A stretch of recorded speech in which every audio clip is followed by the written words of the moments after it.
All right, this is going to be Bring It Pro Choices 5. Sorry, Taylor, I know you're in the chat, but there's not going to be the Bob Ross music today. I just want to just get straight into it. Looks like we already have a few people in the chat right now, so I'm just going to put a link out there real quick and see if we can have a good discussion. So just give me just a sec.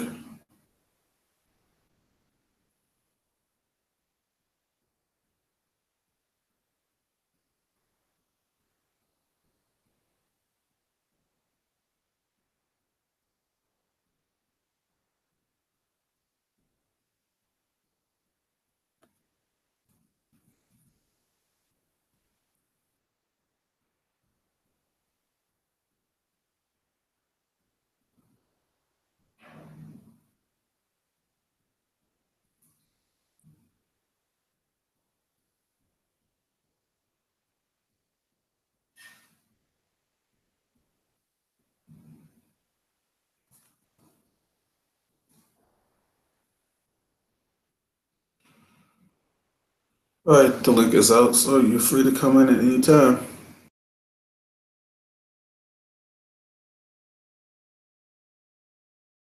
In just a sec, my friends, I'm getting a phone call.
Hey, Didi, what's up, man?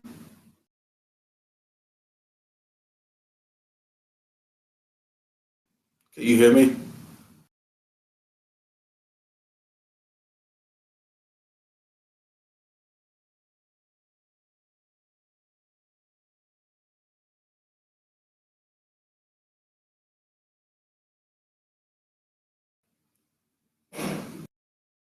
I'm assuming Didi's setting up his microphone and things like that.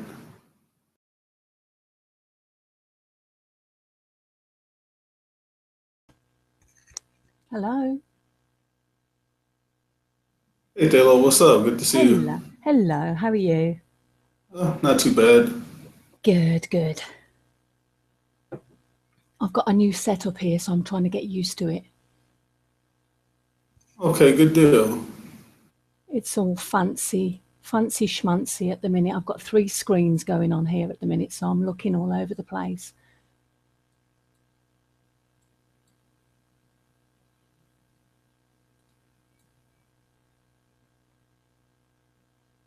I've got the Hangout page, I've got the YouTube page, and I've got the chat page. Oh, it's all going on here at the minute. Yeah. All right. This is different to my usual iPad setup. This is my husband's fancy setup at the minute, so I've got to get my head around this. Okay, cool. So, yeah, I know the deal. This is what this show is, Bring It Pro Choices. So, um, you already know what's expected. Yeah. Well, I'm wondering actually whether it's not to be disrespectful, but whether there's any point trying to convince you anymore of the abortion, the pro-choice stance, because I just don't think there's no way of convincing you. I really don't think. So I'm Well, wondering. Sorry, I've got a cup of tea here as well. I'm wondering whether it's worth talking about preventing abortions from happening in the first place. And what do you think about that? What do you Well, think about contraception as a means to prevent the abortion from happening in the first place? well, several things. Number one, I'm not against contraception as long as this doesn't act as an abortifacient. Okay. That's the first thing. Number two, I'm not against, while abortion is legal, I'm not against lesser abortions per se, but that still doesn't deal with the pertinent issue. And number three, the Well, actual act of abortion cannot be justified by more or less abortions anyway. So, um, when you yeah, you said can talk about the idea that we should want to decrease abortions as a side issue, but it has nothing to do with whether abortion is right or wrong, when you whether when it you should be sorry, Antonio. justified or not. When you said Yeah. lesser, your second point was lesser abortions. What do you mean by that? Well, you said we should want to decrease abortion, right? Oh, sorry, I see. Okay, I thought it was a term that you were using for something else. Okay, um, so you're not opposed to contraception. Let's say you're talking about the contraceptive pill. Are you okay with that? Well, in certain aspects of Plan B could act as an abortifacient, um, Well, I depending think on how it's taken. If it's taken improperly, I think it could um, cause the pregnancy to terminate. But if it's taken properly, I do believe it doesn't cause any such thing. So it would. because That's a very, very shaky thing for yeah. me. But I Okay. guess in the most general sense, I'm not against it. Okay, because the contraceptive pill, as far as I understand it, will prevent ovulation. So it will prevent an egg from being released, I believe. So there's no abortive effect there at all. So that's the contraceptive pill. If you're thinking of what's the other thing? The after what's it called? The Morning after pill. morning. Yeah, sorry, thank you, Jay. Morning after pill, that may be considered abortive, but certainly the contraceptive pill, which prevents ovulation to start with, I think that's something separate. So I suppose you wouldn't have a problem with that. No. Okay, cool. All right, is Okay. my microphone working now? Yeah.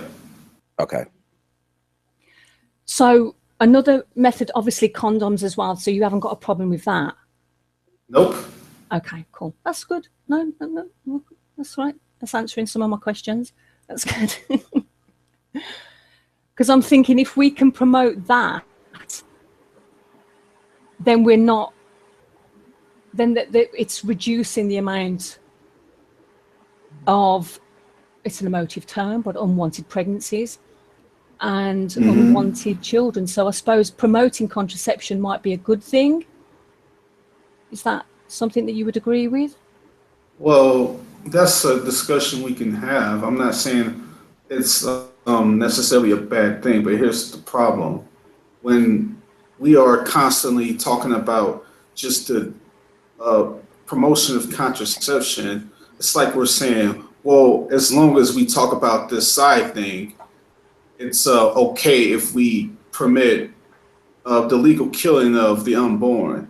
As long as we, agree on this, it's not really a big deal if abortions happen in any sense, whether minimal or not. Well, So it let's seems to me say, kind of it's a discussion we can have, but if it does nothing to support the argument that abortion should be permissible, then that doesn't connect. What I'm saying is, if you want to have that as a side discussion, that's fine, but you can't connect those two issues. They don't connect. I'm just thinking that this is your fifth hangout on abortion, and I don't think that anybody within those 5 or in those 4 previous hangouts has convinced you in any way that abortion is right. So Well, you can. If you're talking about killing a yeah, baby, of you course. really can. Yeah, no, that's fine. So we can't convince you that it's a thing that should be allowed. So then, can we say that we need to? So let's say that there was no abortion, and it was how you wanted it, that abortion wasn't a thing. How do we prevent unwanted pregnancies and unwanted births? I think we need to go a step before abortion. We need to prevent the pregnancy from happening at the start. I think, because I can't convince you otherwise. I can't convince you about abortion. So Well, how do we prevent abortions?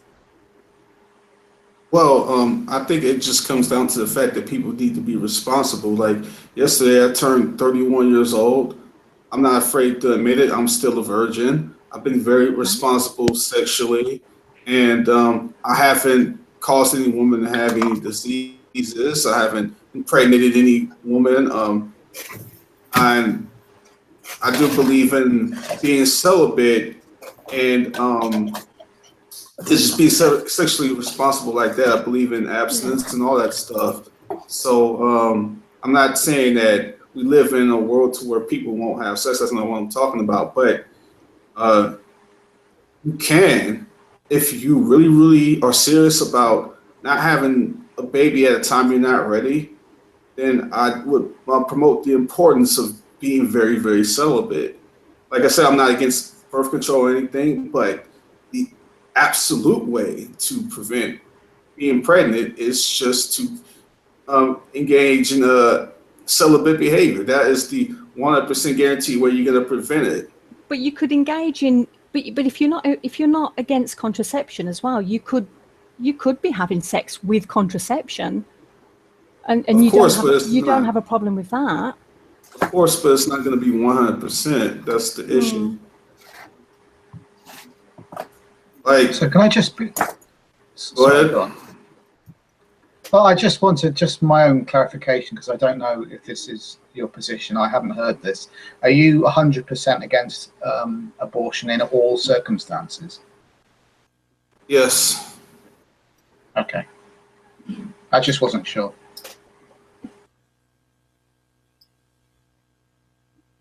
Well, here's the thing. Let me screen share something for you guys and show how this is defined. When I talk about abortion, how this is defined. Okay. Let's say here's what Professor John Bonner, the then chairman of the Institute of Obstetricians and Gynecologists, testified before a high-powered Oireachtas committee. It would never cross an obstetrician's mind that intervening in a case of preeclampsia, cancer of the cervix, or ectopic pregnancy is an abortion. They are not an abortion as far as the professional is concerned. These are medical treatments that are essential to save the life of the mother. And if you go down here and continue on, talk about a symposium of medical experts. It says, as experienced practitioners and researchers in obstetrics and gynecology, we affirm that direct abortion, the purposeful destruction of the unborn, the termination of pregnancy is not medically necessary to save the life of a woman. We uphold there is a fundamental difference between abortion and necessary medical treatments that are carried out to save the life of the mother, even if such treatments results in the life of her unborn child. That the prohibition of abortion does not affect in any way the availability of optimal care to the pregnant woman.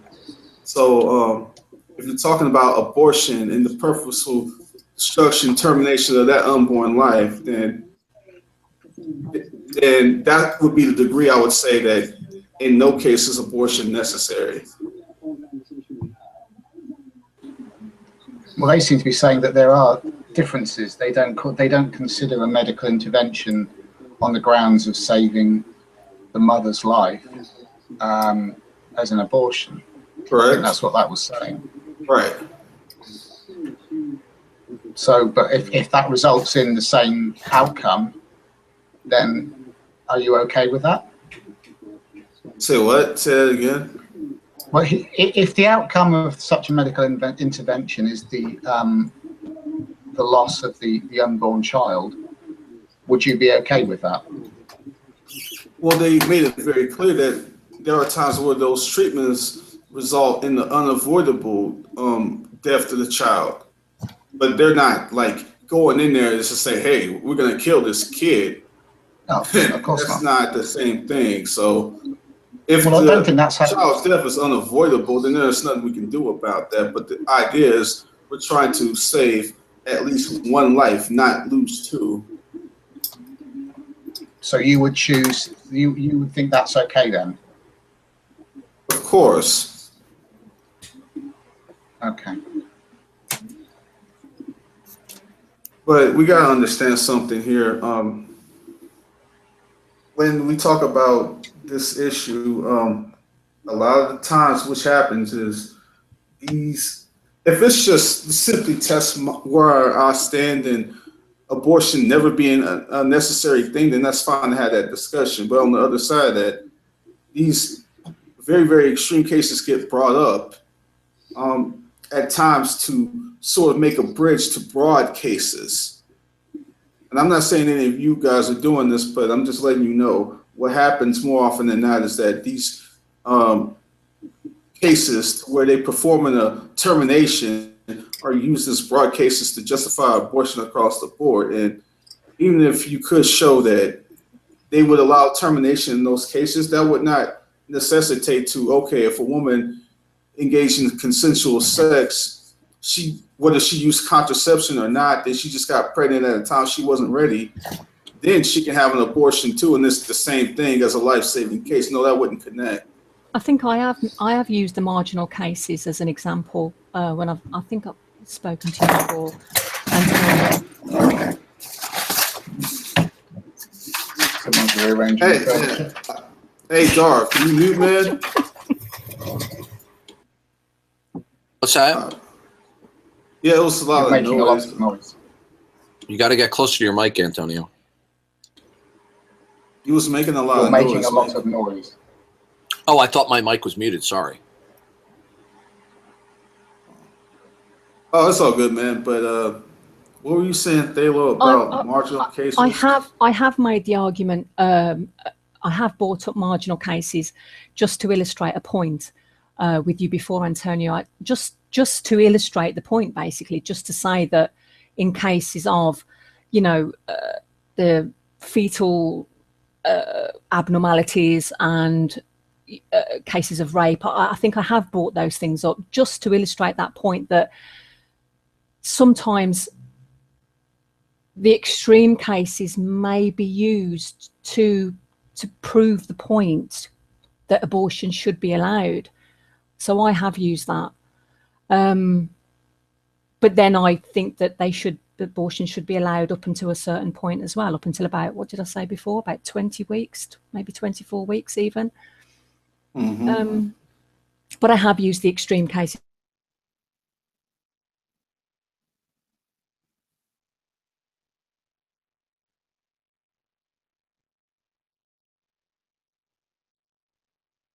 Nice. Sorry.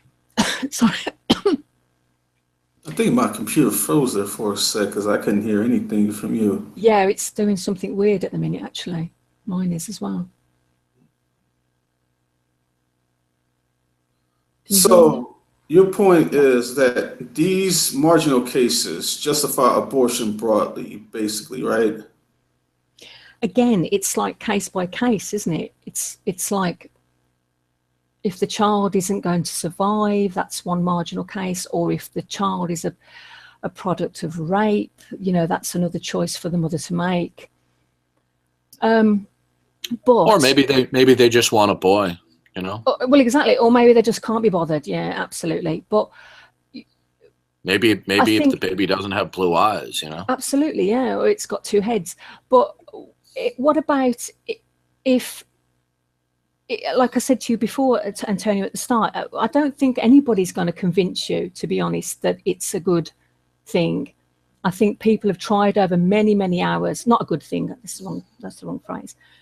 But well, how would you argue that something is a good thing? I'm not going there. But what I'm saying is, well, you were just discussing it. What I'm saying is, now you've made me lose. If no one's going to convince Antonio that something is a good thing, so what I'm saying is, what does that mean? Does that mean that something can be demonstrated to be good? Let's go back to the point. Oh, so she doesn't want to address the question. No, I don't want to address you, Darth. Sorry, I'm talking to Antonio at the minute. You raised the point that no one is going to change his mind about that something is good. How is something good determined? Let me finish my point. Hang on, just 1 second. Well, let's flip to the other side of that. Sorry, I could go on the other side of that. Close the door. On the other side of that, Dalo, I could say that, well, I'm not going to convince you of the opposite of the converse. Well, hang on. That, this was my point. Sorry, this was my point just originally. If we can't convince you that abortion should be allowed, then let's talk about preventing abortions and how we can go about that. And also, if we're preventing, and I don't like the term unwanted pregnancies, but let's use that term. How do we prevent unwanted pregnancies, and how do we prevent unwanted babies, and what happens to them once they are born? Where do they go? Do you know what I mean? So if we don't allow abortion, and we, let's, for want of a better word, force the mother to carry the baby to term, to then give birth to the baby, where does that baby go if that mother does not want them? Is there provision for that baby? Is their child, where's the system? Do they just disappear, or do you see? Let's think about that. I think that's a conundrum for your position, not mine, because you're the one who would say that killing should not be permitted once that child is born. So here's the thing. Well, killing once the child is born? Sorry, say that again? Yeah. Once the child is born, you'd be the one who say that abortion, or killing rather, is not justified at that point. So here's the thing, though. Yeah, but where does that child go then? Say that mother doesn't want the child, but she's been made to have the child. Where does that child go then? Is there provision? What's the system? There are already laws in place for stuff like that. When stuff like that happens, isn't it? But is it sufficient? Is it adequate? Is there enough provision for the child, or for all these unwanted children? Let's just say in the world, in your world scenario where there is no abortion, so there is lots and lots and lots of unwanted children being born, being given up to adoption. Is there enough provision for them, enough families for them to go to? Do you see what I mean? I'm trying to cut out this middle bit of abortion, which I can't convince you of. So I'm trying to go either prevent the pregnancy in the first place, or provide for the child once they're born. So here's the thing. So basically, you're like this: if we decrease abortions and find homes for these children, that makes killing unborn children okay. No, because I'm just going by in your ideal scenario where abortion isn't allowed. I'm just saying if abortion was outruled and no woman had an abortion, what happens to all the unwanted children? No, but what I'm talking about here is you're saying that but so you understand that even if we were to successfully, put every single born child into a loving home, that would not magically make abortion okay, would it? Well, according to you, no, but according to me, it's sometimes necessary. But what do we do, though? Wait a minute. So the connection of what happens to born children is connected to whether or not abortion is okay. That's your argument? Say that again, Antonio. Sorry, go on. What happens to born children connects to whether abortion is okay or not to you, correct? What happens to born children? So if every single child we can think of is in a loving home, would that have any sort of bearing against your abortion position there, or would you say no? A woman should then. But it's what I'm saying is the issues don't connect.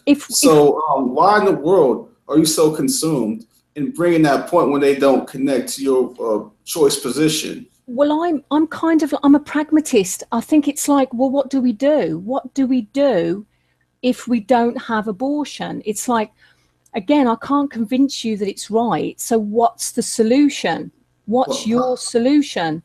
I think it's a thing that should be allowed. You think it's a thing that shouldn't be allowed. So I'll tell you what we do. What we should do is we should work on this idea in society to take it out of this self-centered sort of mode. Like you mentioned things like unwanted pregnancy and things like this, but that's just the product of a society that's so absorbed in themselves and their own irresponsibility. Like I said, I'm a virgin now. I'm still been one for 31 years. I have not. I've controlled myself. I've been very, very responsible with my choices sexually. I haven't impregnated a woman or anything like that. So if we teach about personal responsibility and press society, press upon that. I'm sorry. If we press upon people in society to be more responsible, stop pointing the finger at everyone else and everything else, like, oh, my government won't give me better contraceptive access, so whatever I do in my personal sexual choices is the government's fault. No, it's your fault. It's the self-centered society that takes the eye off themselves. I do think people should be responsible. Yeah, I agree with you. I think that people should be responsible. What's up, Carlos? Yeah, what's up, brother? Let me just say one thing.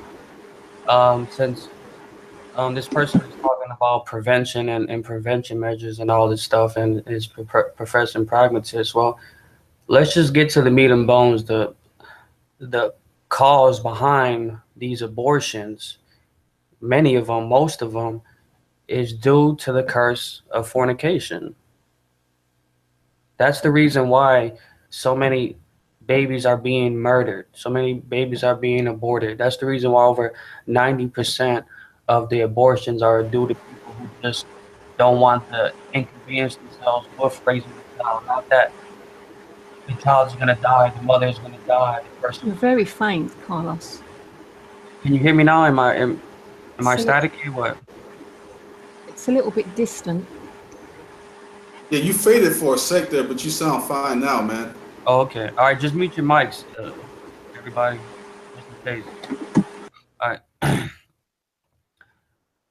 Like I was saying, the real issue that's taking place in America and the best way to prevent these abortions is to get people to stop reveling in the sin of fornication. That's a great place to start. Understanding that sex is a sacred act that should be used for a man and a woman in the realm of marriage. If we want to talk about prevention measures, then we need to look at our attitudes towards sex and towards the sacred institution of marriage. That's the place to start. But society, you could still you could, well, that's a bit of an assumption. You could have a married. Talking to the woman, I would like for her to respond. G, your microphone is terrible. You need to fix it. You were talking to the woman? Is that me? Yes. Well, he didn't mean it. He didn't mean it that way. Come on. No, I was speaking to G Whistler. Right. No, not I'm you, just talking about Carlos. when he said the woman. Let's not assume too much from that. The woman. No, it just made me laugh. That's all. Okay. Yeah, I agree. People do need to take responsibility. Absolutely. Absolutely. People need to take responsibility, and they don't need to be Fornicate. Fornicating, for want of a better word, backwards and forwards. And, they do. But what if they're not? Then then they're tied down then for the rest of their lives. Then their behavior is cursed, and they're gonna bring about curses to the earth, like the murdering of innocent children. Right. Is there a sexual gratification and priority more important than the children they potentially bring into the world? Can I ask a quick question just around this whole subject? Is sex only about gratification? What? Well, I believe G Is did sex say so. Is sex what? Is sex only about gratification in a relationship, even if it's casual? Well, the most important aspect of sex, I mean, it depends on what worldview you're coming from, but if you're talking about our worldview as Christians, the most primary aspect of it is for reproduction. Procreation and enjoyment of a husband and wife. That's the purpose for sex. Yeah, but you could have a marriage, husband and wife, having responsible, relations, and they weren't planning on having let's say another child or whatever, having a child. They use contraception. They're married. They're doing all the right stuff, and the condom breaks, and that there is an unplanned, unwanted pregnancy. What then? Well, so they get to kill the child because stuff didn't work out to their plans. Right. But you're not answering. That's not an answer there. That's just another question. Yeah, basically, let me just say answer that, and I'm just go quiet for a while. I'll say then what? They don't kill the child, and then they deal with the cards they have set before them. They knew the possibility pregnancy could happen or the condom could break beforehand. And also, G, this is something that you have to understand, because of course you're filtering everything from, like, you're not considering that we are creations of a creator and he is sovereign over us, and we have to be responsible in the way that we live our lives, in the way that, what's the word that I'm looking for? In the way that we exercise our dominion over the earth. Okay, so people have to go in with the understanding that they can be having sex and they can create a child. That can happen whether it's wanted or unwanted, but at the end of the day, they can't just do whatever they want, because they are responsible and accountable to God, and they have to do what's right by God.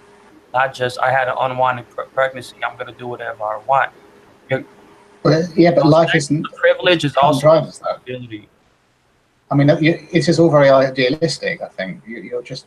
Yes, they should be responsible. Yes, people should be aware that unplanned, condoms can break and all the rest of it. But unfortunately, that's just not the world that people live in. You're just being idealistic, I think. I'm just speaking the truth, and you're just trying to justify the ills of the world. What just happened to Hilarious from the Hangout? He probably just left because of connections. No. He was removed. Yeah, he was removed. He hadn't even spoken. He didn't even speak. So what? Don't worry about that. So don't worry about it. He might have had something to say. All right, well, whatever. Hey, don't get your panties into a twist. He was removed for a particular reason. That's so nice. That is so condescending, Dawkins. So you should apologize right now. Well, actually, Dross, I say that to probably 99% of male atheists. She was asked a question. Atheist, so. She was given an answer. She was given an answer. Then she asked again, and then she asked again. Okay. And the fact that my panties were biting. The fact of the matter is that, look, I find it very. Well, hold on a second. Let me just make one other comment. I find amazing that Druss has no objection for the foul mouths and the gratuitously nasty way that atheists speak to theists all the time, and he never makes an objection. I make a remark Thank you. You're lying now, Dawkins, because I have done that, and I've also congratulated people. I don't recall ever hearing it. It may be the case, but I don't recall ever hearing it. So let's fine. Then please put things in a proper way if you're going to make a statement. We're gonna move on, Druss. Okay, and let me also say this, right? I wish Zulu the best. I personally don't do hangouts with him. Out of this Darkins, he is actually blocked by several of us. So I don't understand why he would come in from a different account and try to join when he knows that people don't want him in a hangout. So he should obviously know better besides that. And let's redirect the conversation back to what we're doing, because we know people like you try to change the subject to avoid. I haven't tried to change the subject. Please stop lying. All right, you just be quiet. For let's just not. All right. We're getting back on topic. Let me get back to what we're going to return to the topic of the conversation, which was abortion. Right. So, G, are you going to continue giving all these excuses that, well, that's just not how things are in life? Just Christian, dude, be quiet. Let me finish my point, dude. My conversation. Oh, sorry. I didn't mean that. I didn't mean that way. Just mute, dude. Okay. G. Because I noticed you. It was a legit accident. He didn't mean to contend what you were saying. I understand. I'm just trying to finish my point, dude, so I can be quiet and the conversation continue. G, are you gonna continue to use that same excuse? Because I've seen you do it with Antonio, and other hangouts with Antonio, where Antonio and other people are bringing up the truth of the matter, what people should be doing, and you keep on saying, well, you're just being idealistic. That's just not real. Like, you have to live in the real world. Like, is that going to be your excuse for everything? Well, it'll be an excuse in your eyes, so the answer to that is yes. Is there a problem with being idealistic? Not per se, no. Then why did you bring it up?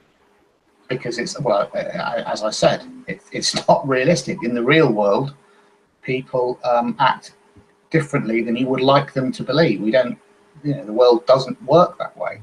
Well, check this out. How do you? Okay, hold on a second. Hold on a second. How do you know how the world works? Let him finish. Go ahead.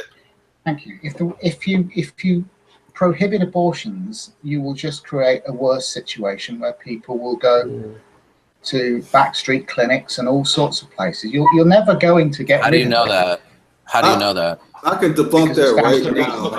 Hold on a second, Antonio. I have information. I have information. Well, hold on. He just said people will behave in a certain way in the future. How do you know that, G? Oh, for heaven's sake, that's not what I said. You said if you prohibit abortions, is this then there would be a certain. You said this is the way the world works. It would be a bad outcome. How do you know what will take place in the future? You've been sat there waiting for someone to do this, haven't you? You made a statement, G. How do you know what will take place in the future? Right. So, Antonio, what was you want to ask? That's a legit question. First of all, G, I mentioned before your microphone is very difficult to understand. You need to get close to your microphone. That's because you keep talking over people and you don't. G, one more time. You need to get close to your microphone. You are not listening. I didn't. I can hear him loud and clear. Stop. Hey, stop. Well, G, getting back to the question, it's a legitimate question. Yeah, you too, Antonio. You're far away from your microphone. Well, I don't know why you can't. No, I can hear him loud and clear. No, you're fine, Antonio. Dawkins, you may have like a bad headset or something. No, I have my volume cranked up. I'm absolutely clear on the mic, Dawkins, but... All right, does this sound better? Yeah, that does. Yeah, you're closer now. So, Antonio, do you want to discuss, do you want to stick with the subject, or do you want to go on to this rabbit hole that you can go down many times? No, sir. It's not a rabbit hole. He asked a legit question. How do you know that's going to follow in the future? How do you know that? Well, I didn't make a claim about the future. Yeah, you did. Yeah, you did. No, I didn't. Yes, no, I didn't. Yes, you did. You said if you don't do, yeah, you did. You said that this is how things work, and if you don't allow abortions, then certain things would result. That's what you said. Yes, you did say that, man. Well, because that's what happens now. I'm not talking about in the future. I'm talking about that's what happens now. Backstreet abortions are a thing that happen. Okay. Will the future be like the past? What is the relevance of this question other than to entertain? Well, you're this has nothing to do with abortion. Right, you're Antonio, objecting. may I comment on that point? You're objecting. Hold on a second, I'm talking. And by the way, just for your notice, Dross and G, I'm an admin in here. So, G, I don't give a shit if you're an admin. Hey, G, you will give a crap while you're in here right now. If you don't, so what have I done? So what have I done to merit these threats, Antonio? I think I've been respectful. No, he's not making a threat. He's just telling you that he's a mod, and if you don't respect that. I'm aware that he's a mod. I'm aware. Okay, that type of behavior. Antonio, can I have mods? That please? behavior will not be tolerated. There's certain behavior you're referring to. There's certain people who have supported my channel who I give mods to. I don't give mods to everybody. So I think you should give them to me, though. I'm a nice person. Okay, well, I subscribe to your channel. We're not going to be talking about that right now. This isn't about who gets mods and who isn't. Okay, okay, we're gonna stop. I'm the admin. I'm putting my foot down. I don't want to have to hide anyone from broadcast. Now, G, what?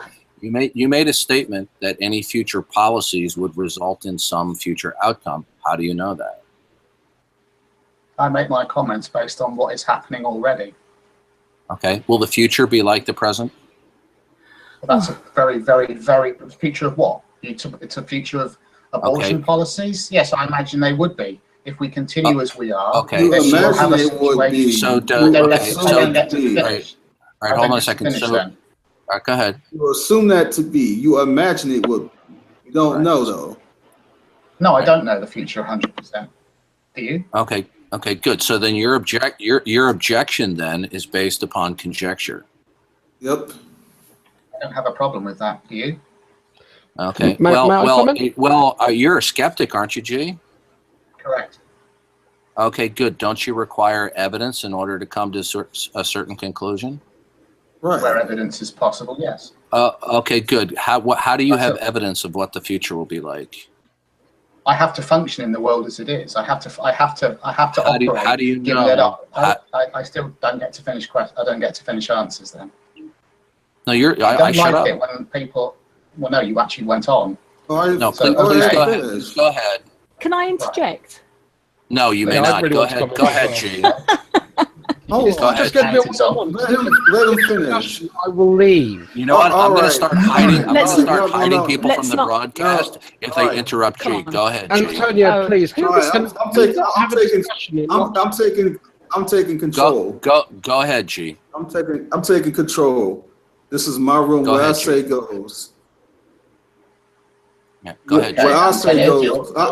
I appreciate you being a mod, Didi, but what I say goes in here. Mm-hmm. All Go right. ahead, G. No, Antonio's deciding Antonio is going to decide who talks next. No, he can finish his point. Go ahead, man. But I am a temporal being. I can't see the future, and in order to function in society, I have to make some assumptions some of the time. I would prefer Why to do you have operate to from make as much assumptions? evidence. I would prefer to operate from as much evidence as possible, but I am not always in a position to have all the evidence to hand. How do you know the how problem things is you're not operating from any evidence. You're operating from your own assumptions. Yeah. Right. You don't know how things function. How do you know how things function? What do you mean? What do you mean? How do I know? What things are we talking about? You said things. Okay, you said things function in a certain way. I'm assuming that you're referring to biological occurrences of human beings. How do you know how things function? Is that through your sense perception? You're taking a rather reductionist approach to try. No, I'm asking you a question. You made an assertion. I'm asking you, how do you know how things function at a sociological level? How do you know that? I'm sorry, can you rephrase that? You stated that things function in a certain way, biologically or sociologically. Okay. I didn't say how do you know? How do you know you're asking that? Function that way. I made a very straightforward point. It's a broad point. I said I operate from a position where I hope to get as much evidence as I can about whatever the situation is. But in some situations, that's not always possible. So I have to make judgments and assumptions. I think that's true of everyone. And that's an assumption. I'll be right back. Okay, Antonio. Well, here's the thing. DD takes a different approach in this discussion than I do. Yeah, So, he's a bulldozer. He's a bloody bulldozer. well, nobody's preventing anyone else from speaking. Well, this is Bring It Well, no, Pro-Choice's because every time somebody does hashtag try to 5. speak, It's he not. says, sorry. Sorry, go on, darling. No, you Sorry, gotta no, remember, hang on, you carry on, please. this is my room of 5. If someone wants to speak, just let me know and you'll get to speak. Well, And actually, I did actually put in the comments, Mantonia made a comment a while ago, and if I interrupt Dawkins, he'll either mute me or ditch me. Well, I did ask to speak as well, and he said, no, you may not. So it's like, sure, Well, he was okay. he was asking a question at that time. Did you have something you wanted to say? Well, yeah. Both of us, I think. Yeah, But Josh has after you, been trying Haley. to speak for the longest, Antonio. So you should just. No.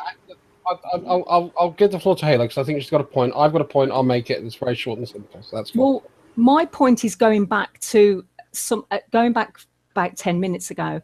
Plus, it's going back to a hangout that I was watching from last night, where I think just 10 minutes ago, is it Carlos was saying about fornication, Right. and a hangout I was watching last night, and I remember there was a guy in it called Kevin, I think, and he was talking about, or was it this morning? Sorry, forgive me. It might have been this morning.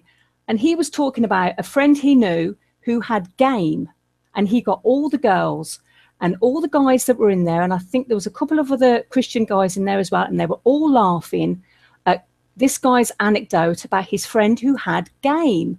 And I'm assuming game means he got all the girls. No, Yes, what does this have to do? But that's fornication. That's what just came to mind. That's fornication, isn't it? Isn't that fornication? But yeah, it could be, but he was excuse me. Everybody was laughing. He was referring to something totally different. How are you going to connect this to this discussion at hand? But then it just came to my mind because we're talking about fornication and pregnancy as a result of fornication and blah blah blah, and yet this fellow, everybody was laughing and they were all he fornication. You know, he's got game, and I was thinking it's a bit double standards. This guy's got game and he's getting all the girls, and then this girl, she might end up pregnant, and then it's her fault. Nobody was like, yay, fornication when he was talking about. No, I'm saying that, but you're all laughing that he's got game. No, I wasn't laughing. No. That was not even how I recollect the event at all. I don't even know whose hangout it was. I don't even know whose hangout I was watching this morning, but it was some guy. I think it's one of those general joking things. We're not saying, hey, if this dude has game and he fornicates with a bunch of girls, that's good. Well, it sounds like it, so. Okay, but listen, look, all right, that come on, really? No, okay, that's a huge leap from saying that people like Antonio and the Christians here advocate fornication.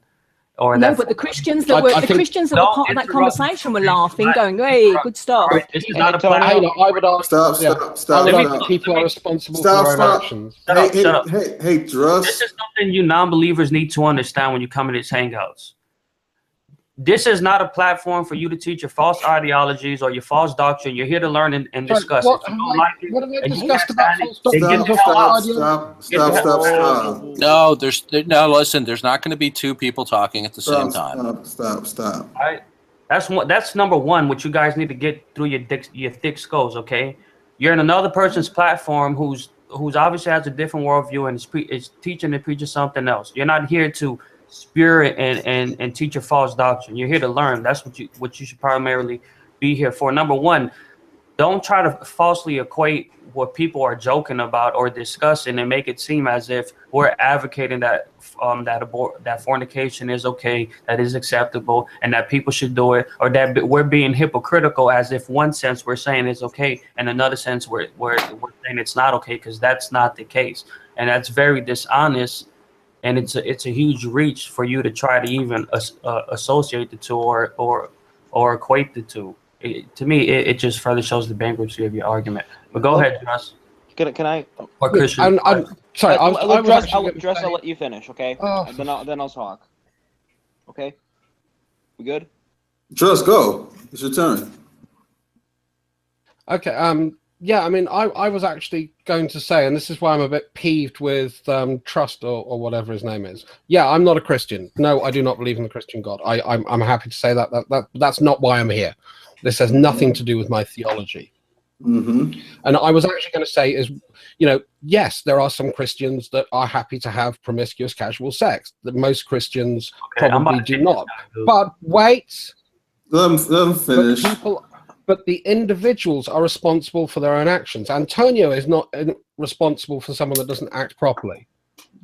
And not every Christian does act properly. I'm not saying that's a bad thing. I'm not commenting of this as a negative. I'm just being honest. Sometimes you fall short of the mark. It is something you have all said. Sometimes it's a long way short of the mark. That's something you've all said. And it's not me being divisive. It's me saying that people are responsible for their actions. Those individuals in that hangout are responsible for their actions, whatever they were. I didn't see it, so I don't know. So that's the only point I wanted to make. Are we going to talk about people falling short? Are you going to connect that to the discussion? No, I want to actually go back to the discussion at hand. That was just a comment because I was actually defending you guys, and that's why I got a little bit peeved. And I agree. The assumption. Thank you, Dress. Okay, that's fine. Go ahead, Christian. Christian wanted to say something next. And I wanted to say that was a complete red herring that had nothing to do with the discussion. End of story. That's true. Right. In regards to what Leo was saying. But anyway, let's get back on what Dalo was opining with me about earlier about this whole what do we do about this situation? Like, okay, we're dealing Sorry, that was my fault. It was laggy. Okay, so we're dealing with children who are born into this world, and Dalo is asking about, okay, what do we do with these children? What do we do with in situations to where people may not want to be pregnant, people may not want children and things like this? What do we do? I think the answer to that is the mindset of the culture has to be changed. It has to be altered because we live in a culture where people are selfish and people are about what they want and they don't look beyond their own noses and they point the finger elsewhere.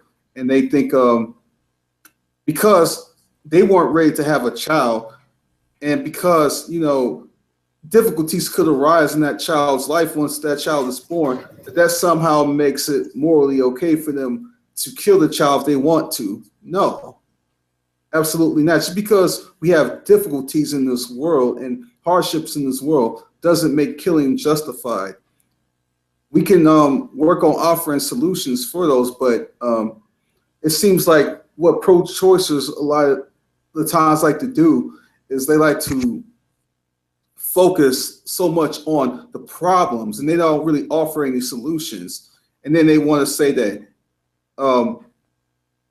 because these problems and solutions exist should be a reason why we should allow abortion to be legal. Absolutely not. All right, let me say one statement. I'm gonna be quiet. Is there any other preventative measure in regards to a person?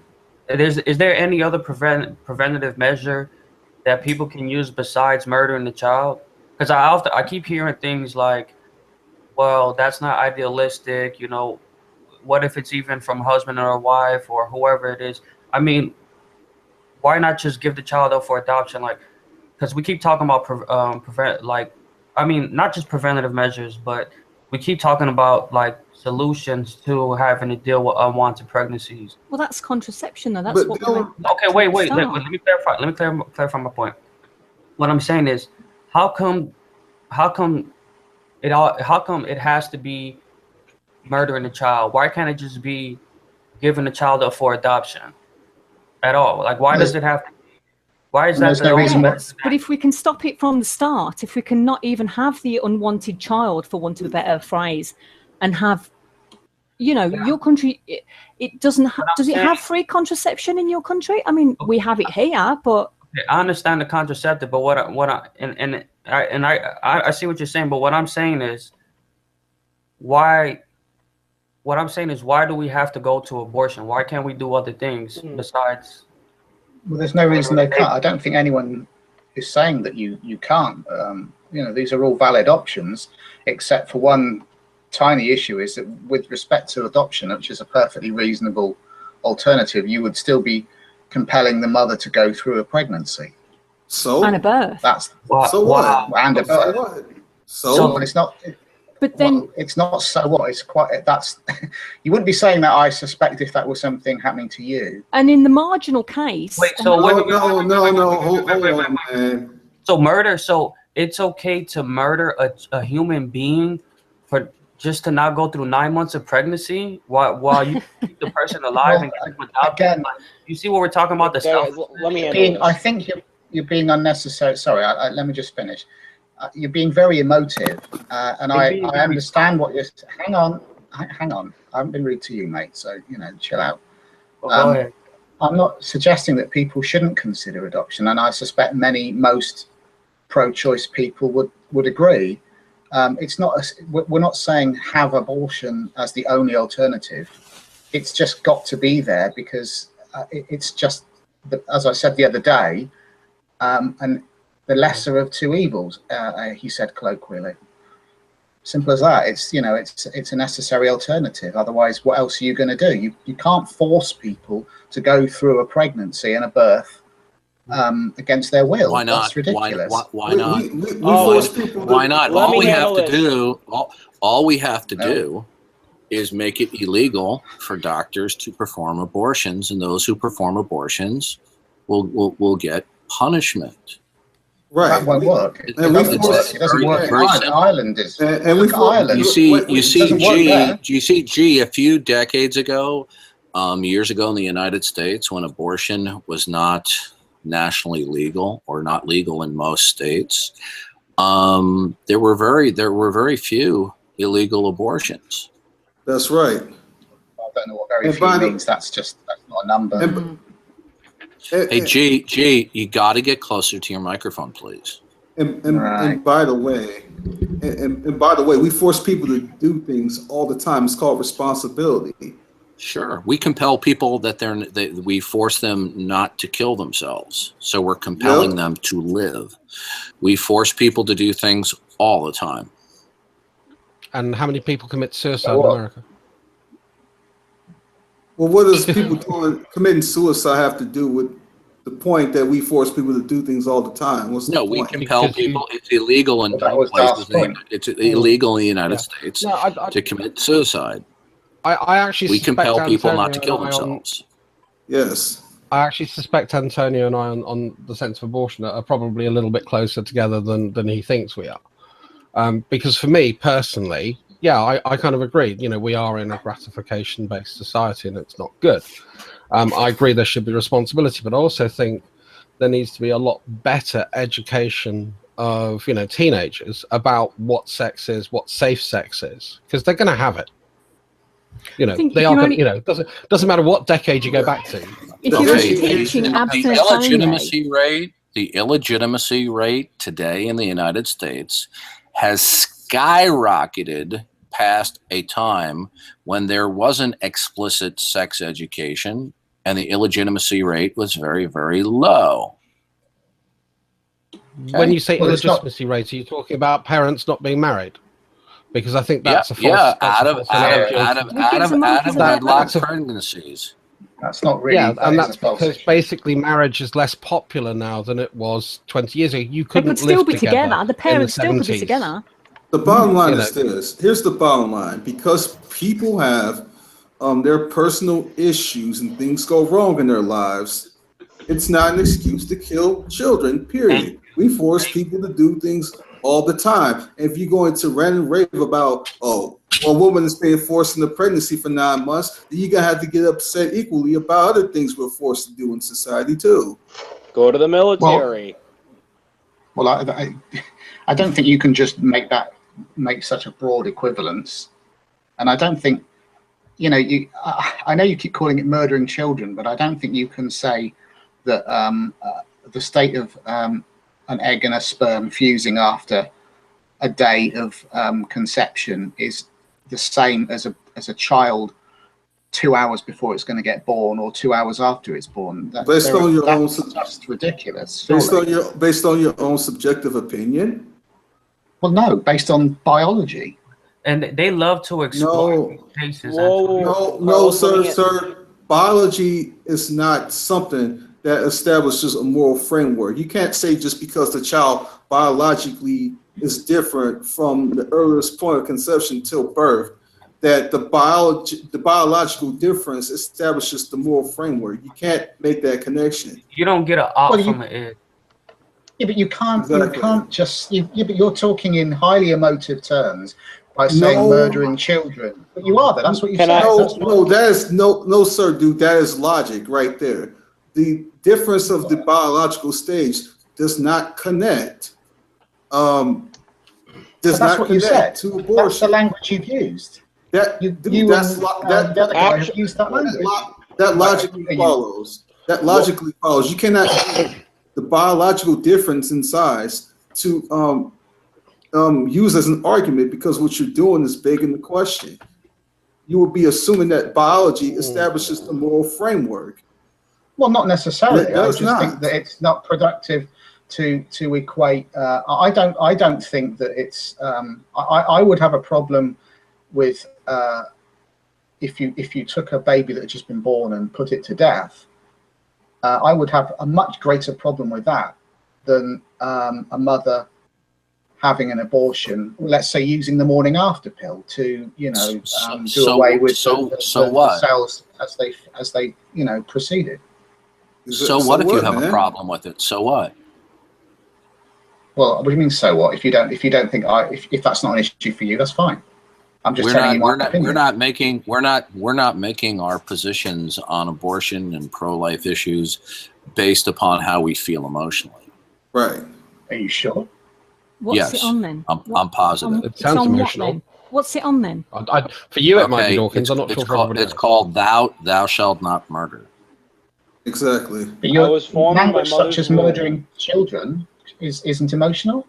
That's not emotional language. Well, for example, I might find it emotionally wrenching to watch an execution.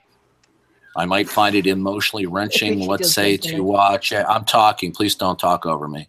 I might find it emotionally wrenching to watch an execution of a prisoner, or in fact, I might find it emotionally wrenching to watch some surgical procedure on a little child. The fact that I have an emotional reaction of disgust or distaste doesn't inform me on the correctness or incorrectness of an act. What informs me is the revelation of the God of the Bible. That's that's where we're coming from. Now, if you reject the revelation of the Bible as containing God's moral principles for how human beings ought to conduct themselves, then you will be without any foundation whatsoever to appeal to any moral principles that are not shifting sands and subjective. That's right. Okay. So what? So what? That's your claim. You said so what to my point. That's correct. That's okay, right. So what? Dude, so God has, well, no, I haven't merely made a claim. God has given revelation that is either accepted or rejected, and that has what has been going on ever since the fall of man. That's why we're having all of these disputes. Either God's revelation, either what does that mean? That's a claim. That when you say when you say that's a claim, well, of course it is a claim. That would be no different than saying Darth Dawkins has just spoken. So what? Exactly. And it's no different than. But on the other hand, on the other hand, if you just say that's a claim, I just made a statement about a claim. That's correct. Now you either accept that or you don't accept that, and that is the predicament that we are in the human history, and it will culminate in the second coming of Jesus Christ. Amen. God is not going to force you to accept his revelation. He didn't force Adam and Eve to, and he gave them the choice whether the revelation was accepted or rejected. And you're in a similar situation. And here's the thing, G. You said this idea about the earliest conception stages and then the birth of the same human somehow is a difference. that in itself is a claim. You didn't justify that. You just stated that, you just stated that, well, I think there's a difference between the earliest conception stages and a newborn child. You just made that claim. You didn't establish Right. Yeah, that. you have no foundation to say that there are biological laws, or do you, G? So do you, I don't have evidence to hand, no, but do you deny that that's the case? Do you think that a newborn child or a fetus at the moment? A group of 4 cells? Hold on a second. G, I couldn't hear what you were, G, could you go back 3 sentences? I couldn't hear what you were saying. Okay. So do you think that a group of 4 cells is exactly the same as a fetus at the moment of birth? Or just after birth or whatever? I believe that God created this world in a law-like, orderly way, and that human life begins at conception, and that we are not to take human life unjustly. That's right. Human life extends from conception all the way to the point of physical death. And let me ask you this, G. Why does your subjective preference of whether a human is 4 cells or 4 trillion cells make a difference? Why does your subjective opinion on that dictate the moral framework? Because when judging the your subjective, I'm trying to answer you. I heard your question, mate. Calm down. I'm just making that. Wait, just real quick. I'm just making that emphasis. All right, yeah, sure. Go ahead. Okay, yeah, I get you. Because that's the part of the equation that we weigh up when judging whether or not we think terminating a pregnancy is okay. We think that's basically, yeah. Wait a minute. In this case, who is we? In this case, it would be the state. Who is we? Because they're the ones. Oh, the state. He says it's the state. Well, they're the ones that make the law regarding abortion, which is the bone of contention that you have, isn't it? The legality of abortion. Okay, guess what? There is no law in the United States providing for abortion. It doesn't exist. Exactly.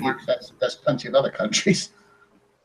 I don't live in the United States. We're only speaking from the United States. But even we're talking about there was a Supreme Court decision. There was a Supreme Court decision that completely fabricated a law where none existed. But that's another issue. But yeah, man, even if we're talking about places where abortion is permitted explicitly in the laws, you're basically saying the state dictates moral framework, right? Well, the state makes the law, and the law is the issue that you are discussing, the legality of abortion. Well, some states, like under Sharia law, have made things like rape legal. So where does your argument go then? So I don't know. I don't understand the question. There are states in under Sharia law, for example, that makes raping women legal. So if a state makes rape legal, where does your argument go then? I wouldn't support a law that made rape legal. On what basis? So if you're gonna predicate your argument on the state, then if the state goes against something you think is wrong, then how will you argue then? Either you believe the state should dictate the moral framework, or you don't. I'm not a pro-state person, by the way. Just to make that, I'm anti-authoritarian. So you're gonna bring up the state to predicate your argument. Now you're gonna abandon it just like that. That's the facts of the matter, though, isn't it? That's how it is. It's just stating a fact. And I just want to say, that's exactly. Sharia law, rape is highly illegal and punishable by death. So there are some states that don't force it, like Saudi Arabia, where the rape, it's about 19 convictions in every 100,000 or something, or 19 cases in every 100,000 that get taken to court. But rape is clearly prohibitive under Sharia law. Clearly. Not in all states of Sharia law, man. Look at. No. If you apply Sharia law properly, rape is illegal. Some states don't choose to enforce it. Whoa! Don't interrupt Truss. Wait, hold up. Be quiet. let's say the whole point is this, bro, because you guys are being difficult right now. If somebody was to sit there and the government was to say raping people is okay, would that make it would that make it moral? Would that make it right? No, I think you, me, and probably everybody in this room would be protesting violently about it. And when I say violently, I mean vocally. Okay, so G needs to follow his logic. That's what the whole point we're bringing this. No, I was simply. No, you're talking about the legality of abortion. That's why I brought up. That's why I said the state. You appeal to the government as to what makes something moral. Right. No, I'm not. No, I'm not. Okay, then why'd you use the state to say? Well, if the state says when humans are born, they have rights. Why would you use the state as if it brings some source? Because it's the state that makes the laws. I'm not suggesting that that's an ideal moral source of morals. I'm just telling you how things are. You're arguing about the legality of abortion. There's a difference between saying that the state makes laws and that an argument should be predicated on what the state does. There's a difference. I haven't made any argument about what states should do. Oh, okay. But here's the thing. If you're going to predicate your argument and make a justification, then it's futile for you to point to what the state is doing. We already know in the real world that certain things are done by state law and government law. That's not the point here, man. The point is for you to justify your position, not simply point out, oh, the state does this. We already know that. That's beside the point, man.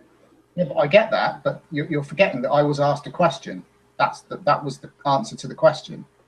Okay. What is your justification for saying that that at the conception stages earlier in the gestational period, that you're dealing with something of a different state than later on when you have a human that's born? And don't appeal to this state thing because you just said that that's not how you predicate your argument. So what's the difference? How do you justify that? I'm getting a little bit confused. I've forgotten what even Dawkins' question was. What is your justification for saying that in the earliest conception stages, you're dealing with a difference of nature in a human being? Were you talking about 4 cells as opposed to when the human is born? Wouldn't it be if the child can survive outside the womb? Isn't that a starting point that we could go from? Well, if you want to go there, if it's dependent on the mother to survive, then it's part of the mother almost. Whereas if it can survive on its own, then it's I don't know. Babies that are hold on a second. Babies that are born cannot survive alone after they're born. They need intervention. Yes, they need looking after. Obviously, they can't breathe. Yes. Okay. I've got news for you. Oh, go on, babies ingest air and oxygen through the umbilical cord. Okay, they don't ingest air through their lungs because their lungs aren't fit to. Yeah, exactly. Right, but when their lungs are fit to. What you're talking about is a concept known as viability. Well, babies that are born who are left to themselves are not viable. One must intervene and care and do certain procedures to the baby. Yes. But that doesn't require that the baby is directly connected to the mother. I mean, anyone could feed that baby, and anyone could be its carer. Okay. It doesn't matter. There's intervention still needs to be made. But does anyone have children? Let's go on this line of thinking. So because it was a serious question. No. Hold on. So just because anyone can take care of that child, that means the child cannot be killed. That's your argument? Well, not. No, I think it was if the child can survive on its own outside the womb. Wasn't that where we were going with that? No, he said that anybody can take care of that child. So the fact that anybody. Wasn't that what Darth said? No, I'm questioning G on something he said. Okay. So the fact that anybody can take care of that child means we cannot kill newborns. Is that your argument? No. Fellow said that a good dividing point for, I suppose, deciding whether it's more or less, relatively speaking, okay, quote unquote, to terminate a pregnancy is based on whether the fetus or the unborn child has a good chance of surviving outside the womb. A fetus in a much earlier state of gestation is not going to be able to survive, whereas a baby, obviously it's going to need food, obviously it's going to need all the things that humans still need, because none of us would survive without food. The point is, can survive the point is, what does anybody being able to take care of that baby have to do with anything? Well, it's just been explained to you, man. I think what they're arguing from Antonio, and it's not something for me personally, the only time I think that an abortion is a viable option is where you have a totally unviable child, which is just not going to live, or it's already dead. And we do see situations like that. And then you have the moral question where you have a woman who is pregnant and they have to make the decision, which is rare, I admit this, where if the woman carries the pregnancy to term, there is an extremely high likelihood of her dying. The thing is, the fact that anybody can take care of a newborn, the point is the fact that anybody can take care of a newborn has nothing to do with viability. Well, yeah, it does. Yeah, I mean, Dawkins was making the point. Sorry, Just Dawkins was making the point that the child wouldn't be viable outside the womb, and I was saying that it doesn't matter whether it's the direct, but if the needs of the child can be met not directly by the mother, then it is viable, because it's not just dependent on the mother as if it were at an earlier stage within the womb. No, sir, because I think it can be possible for a human to be conceived, right? And then you have a surrogate mother take care of that child. So not only could you have a case where a biological mother could carry the child, but a surrogate mother could do the same thing. Yeah, but that surrogate mother, that baby would still be dependent on the surrogate mother in the exact same way. It couldn't survive outside the womb. Yes, you can have it implanted into a different mother than the person who produced the egg. I'm not 100% an expert on surrogacy, but it's still dependent in the same way. Once it's fertilized in the womb, you can't take it out. That doesn't happen. You can't transplant a fetus from one woman to another. What you can do is you can collect eggs, artificially inseminate, and then put that egg into a surrogate mother. So the question I wanted to ask is, does anybody in this room actually have children? Stop. So I really want that question. No. I'm going somewhere with this. So you're telling me that the fact that you subjectively pick the fact that anybody can take care of a newborn versus the fact that once the unborn is in the womb, only the person carrying it can do so. So you subjectively pick that anybody can take care of this newborn as the predication for your argument. What do you think my argument is here? I'm just saying, what does the fact that anybody can carry this or take care of this baby have to do with the state of how the baby survives? So what that anybody can take care of this baby? No, I'm a little bit confused as well now, actually. I think it's, my initial point was, if a baby can survive outside of the womb, then that's probably the limit to where an abortion should be performed, after I don't know. I'm confused. Why? Hold on a second. Why do you draw that distinction? Right. A baby can only survive outside. No, let her answer. Antonio, let her answer. Why do you draw that distinction? Because it's not then dependent on the mother to survive inside of the mother. So what? What does that have to do with anything? So what? So what? So if what? I don't know. I'm lost. Mm. It is an emotive subject. I mean, I kind of think that making it illegal will cause problems, and we've seen this historically. If you think just making it and my illegal example, cause, and my go ahead. What do you I'm mean? sorry. What do you mean? What do you mean Yeah. cause problems? Because what you tended to find that women who were desperate to get an abortion will go to backstreet abortionists and then So die a what? horribly painful death of septicemia. Okay, well, so what? Well, That's what they absolutely so. deserve. And I Well, think it they're will fault. also That's what they affect. deserve. Well, hold on a second. Hold on a second. There are people who climb Mount Everest and die very painful deaths when they engage in very dangerous behavior. So what? Or with drug addiction, it's their fault. Yeah. You want people to be able to do foolish things and not reap the consequences. That's what you want. Exactly. You know, hey, Yeah, the but what I don't want. Just the What I don't reality. want is the child to. Sorry, Trust, you were breaking up. I think it was laggy. People engage in dangerous behavior all the time. There are people who ride motorcycles in the United States, and they're highly susceptible to getting killed and mangled. So what? It's like Christian Man said.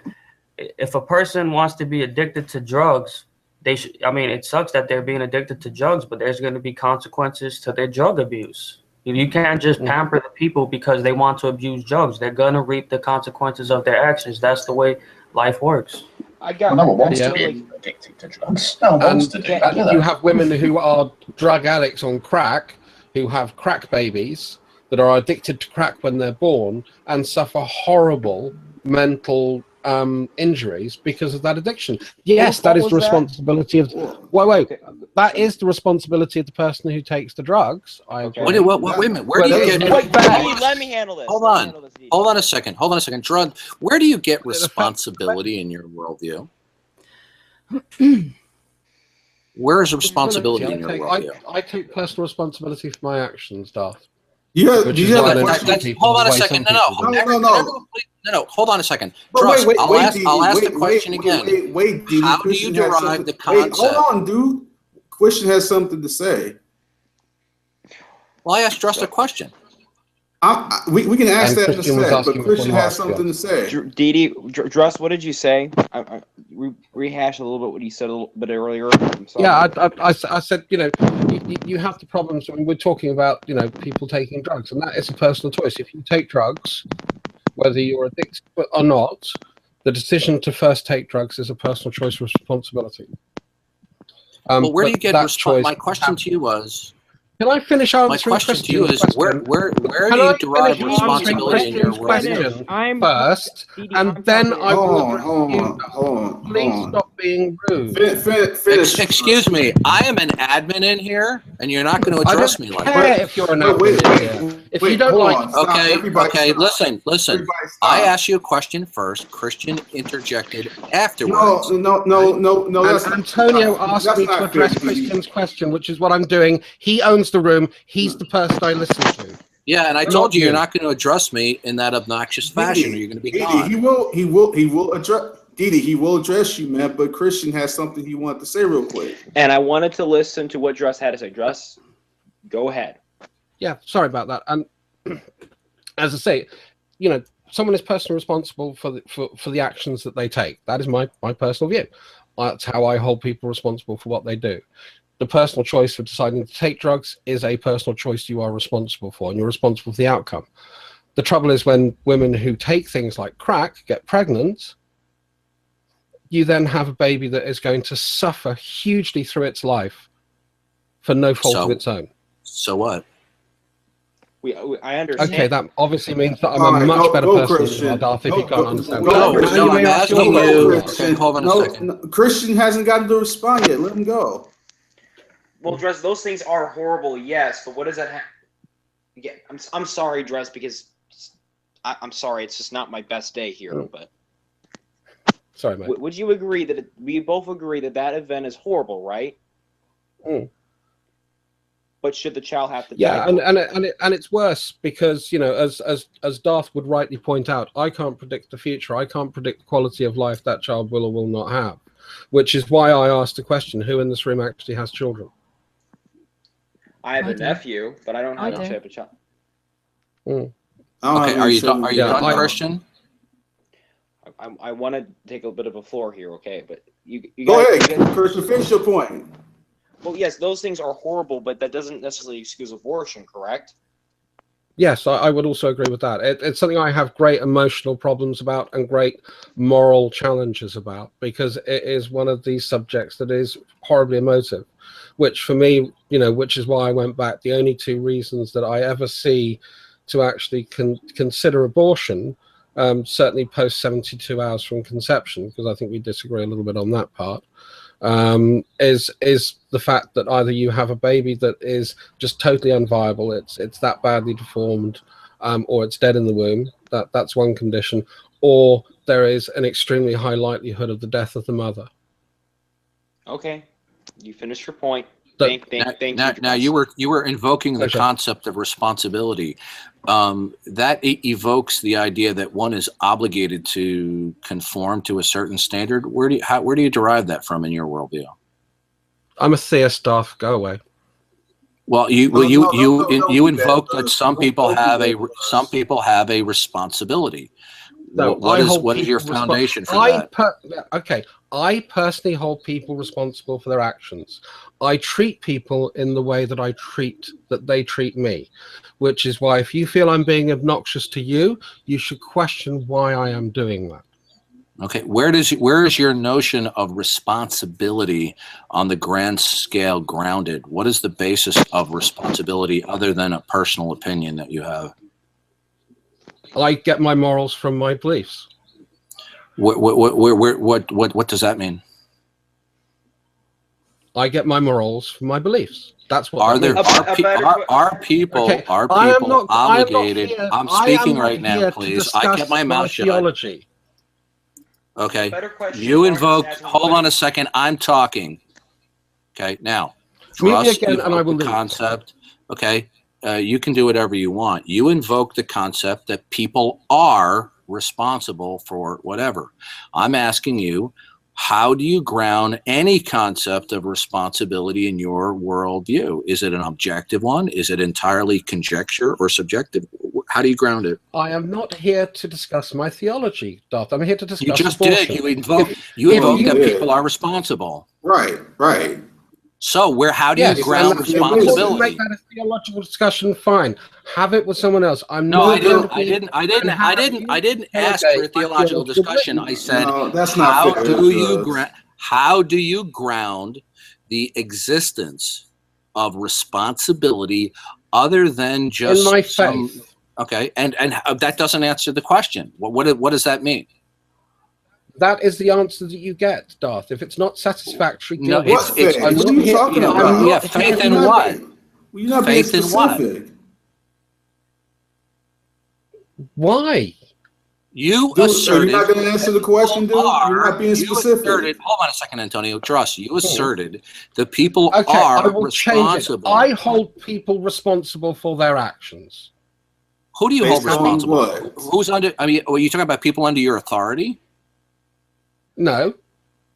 Well, then how can you hold somebody who's not under your direct or immediate authority? How can you hold somebody else responsible?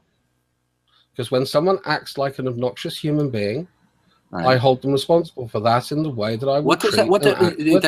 You're still not answering. You're still not answering the question. No, you're not, man. Honestly, you're dodging. Ridiculous. I have a foundational moral basis based upon my faith. It is something that is given to me by my beliefs, through my religion, and my connection with my beliefs and my God. What is it?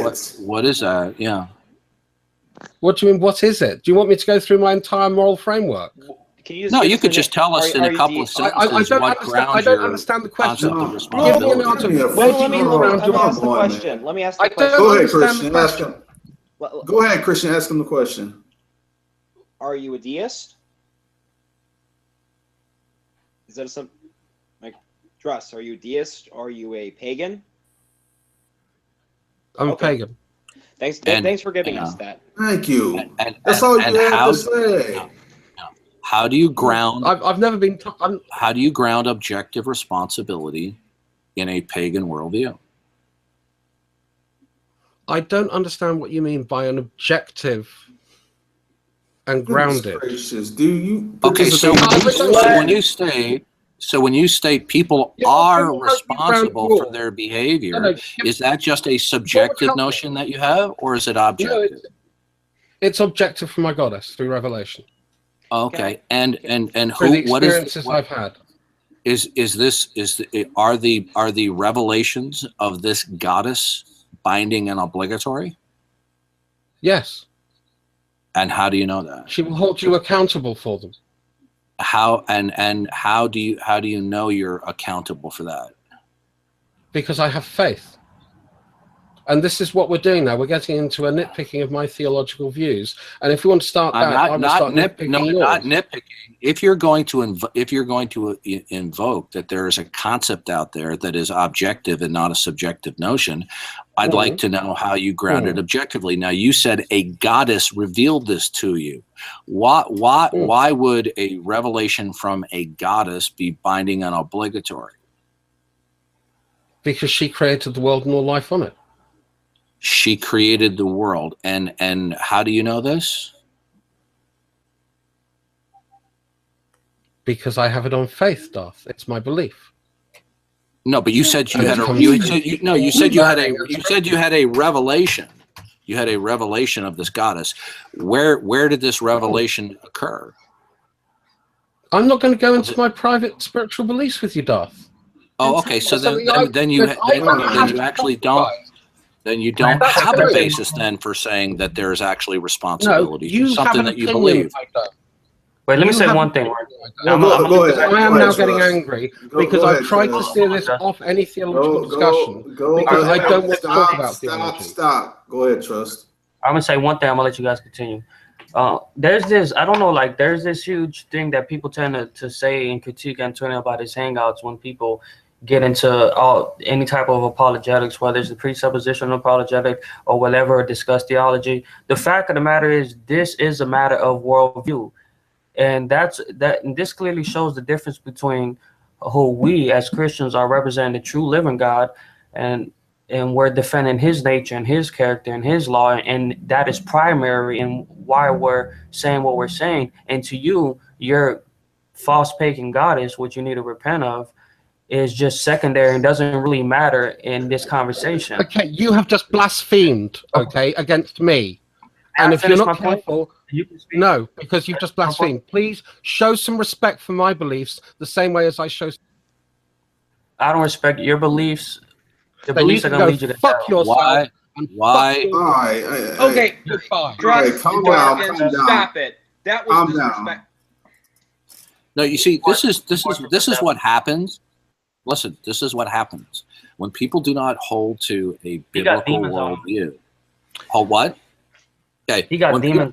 Right. Well, the reason why he got angry was when people do not hold to a biblical worldview, and they assert that certain things are the case, as did Druss. He asserted that there are certain external responsibilities or obligations.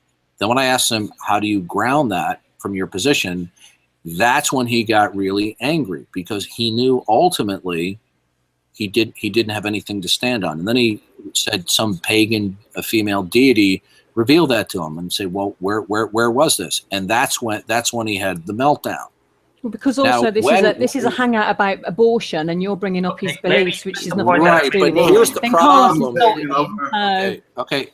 I'm taking over. Stop. Just let me respond to it for 30 seconds, Antonio. Halo, when people speak about the nature of existence, both the past, the present, or even the future, they are speaking from their worldview. When people talk about how things are or have they been or how things should or shouldn't be, they are speaking and standing on a foundation of their worldview. It is perfectly appropriate when somebody like Druss, or even for myself that matter, we make certain claims about the nature of reality to find out what we are standing on philosophically in order to justify those statements. So to brush under the rug that worldviews are not inherently related and important to someone's assertions about the nature of reality is either to be uninformed or just trying to brush under the carpet that he doesn't want to defend his worldview from which he makes assertions. I'm done. Exactly. That's right. And the thing is, we get pushed and pressed all the time as Christians, and they'll be like, why does your God dictate morality and blah, blah, blah, blah. We get pressed on that all the time. But when the opposite happens and those who like hold his worldview or yours stay low and G, when y'all get pressed, it's a problem. Then you don't want to talk about the grounding of your basis. That's a double standard. Somebody called Almost Atheist wants to come in, Antonio. I'll invite him. Yeah, I think he needs the link. I don't think he can see it. I'll just invite him in. I think what Joss was trying to say was his grounding is based in a theistic worldview, and I just think he didn't want to go into the particulars of that. I think that's all he was trying to say. Look, but okay, the point of the we all heard that. Yes, that's right. It was very obvious what he said. We're doing things. We're not just speaking arbitrarily or just trying to represent our own autonomy or what we believe. We're coming here like Dawkins was basically saying how we view the world from our worldview, right? And at the end of the day, I'm glad that we're talking about this now because it ultimately wakes us up to the whole point of why we're doing this hangout, to why we even have these ministries, or why we're speaking about what we're speaking, because we're talking about what's objectively right and what's objectively wrong as it pertains to who God is and what God demands and what God requires. So, you know, the idea that we're going to just speak about these things and we're not going to just mention God, or we're not going to ground our beliefs or speak on the foundations of our beliefs is just foolish, because all this is done for the glory of God. It's meant to show you guys that what you guys believe is wrong. You guys are deceived. You guys need to repent, and you guys need to get right with God. That's the ultimate reason why we're doing this. So if he's gonna speak his beliefs and whatever he got his beliefs from, he's gonna have to give an account for that. And check this out. If us as Christians say that we ground our beliefs in God, and then you pro-choicers might say, well, that's great. Well, that's just your beliefs that don't have any sort of bearing upon others. If you're going to say things like that, then yes, the framework of your moral worldview will get internally tested. So if you're going to say that our beliefs doesn't have any bearing upon anybody else, then we will internally put ours to the test, and we will internally test yours as well. So you can't just brush down under the rug, like Dee says, if it's not an important issue. It is an important issue. We get pressed all the time, and we get ours shoved away all the time. Say, well, you can't use your Christian worldviews for this and this and this. Who says? You're ultimately calling God a liar. You know, every time majority of these people disagree what the claims that we're making that are based on Scripture and God's word. So, of course, this is going to ultimately get to the point where we're going to break down your presupposition. So all you guys listening in need to stop getting upset if this argument ever turns to an internal critique of your worldview, because it's ultimately who you're denying and who you're rejecting is God's word, because these standards were here long before we were born, and they will be here after we perish. So, you know, if you're going to make these claims and you know, claim that they're true and whatnot, then we're going to have to see what's the basis for that. And you should expect an eternal critique. And if you're not going to be able to do that, then join these hangouts. Almost Atheist, you don't need a link to come into these hangouts. I invited you in.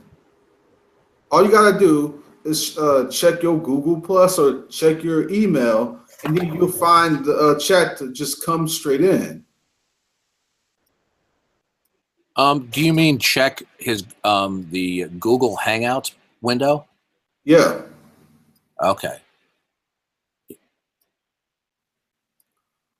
But as I said, I press pro-choices all the time, and I'm finding that even in their own worldviews, they're internally inconsistent. And then like you, Thalo, you tell me all the time, well, it's not a hard and fast rule. So basically, you can say any arbitrary thing you want and move the goalposts anytime you want, just so you can avoid getting around the problems in your position.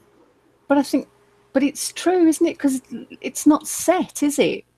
It's if you again, this is why I try and say about the marginal cases, because it's like you might not agree with it in this case, but what about in this case, or what about in this case?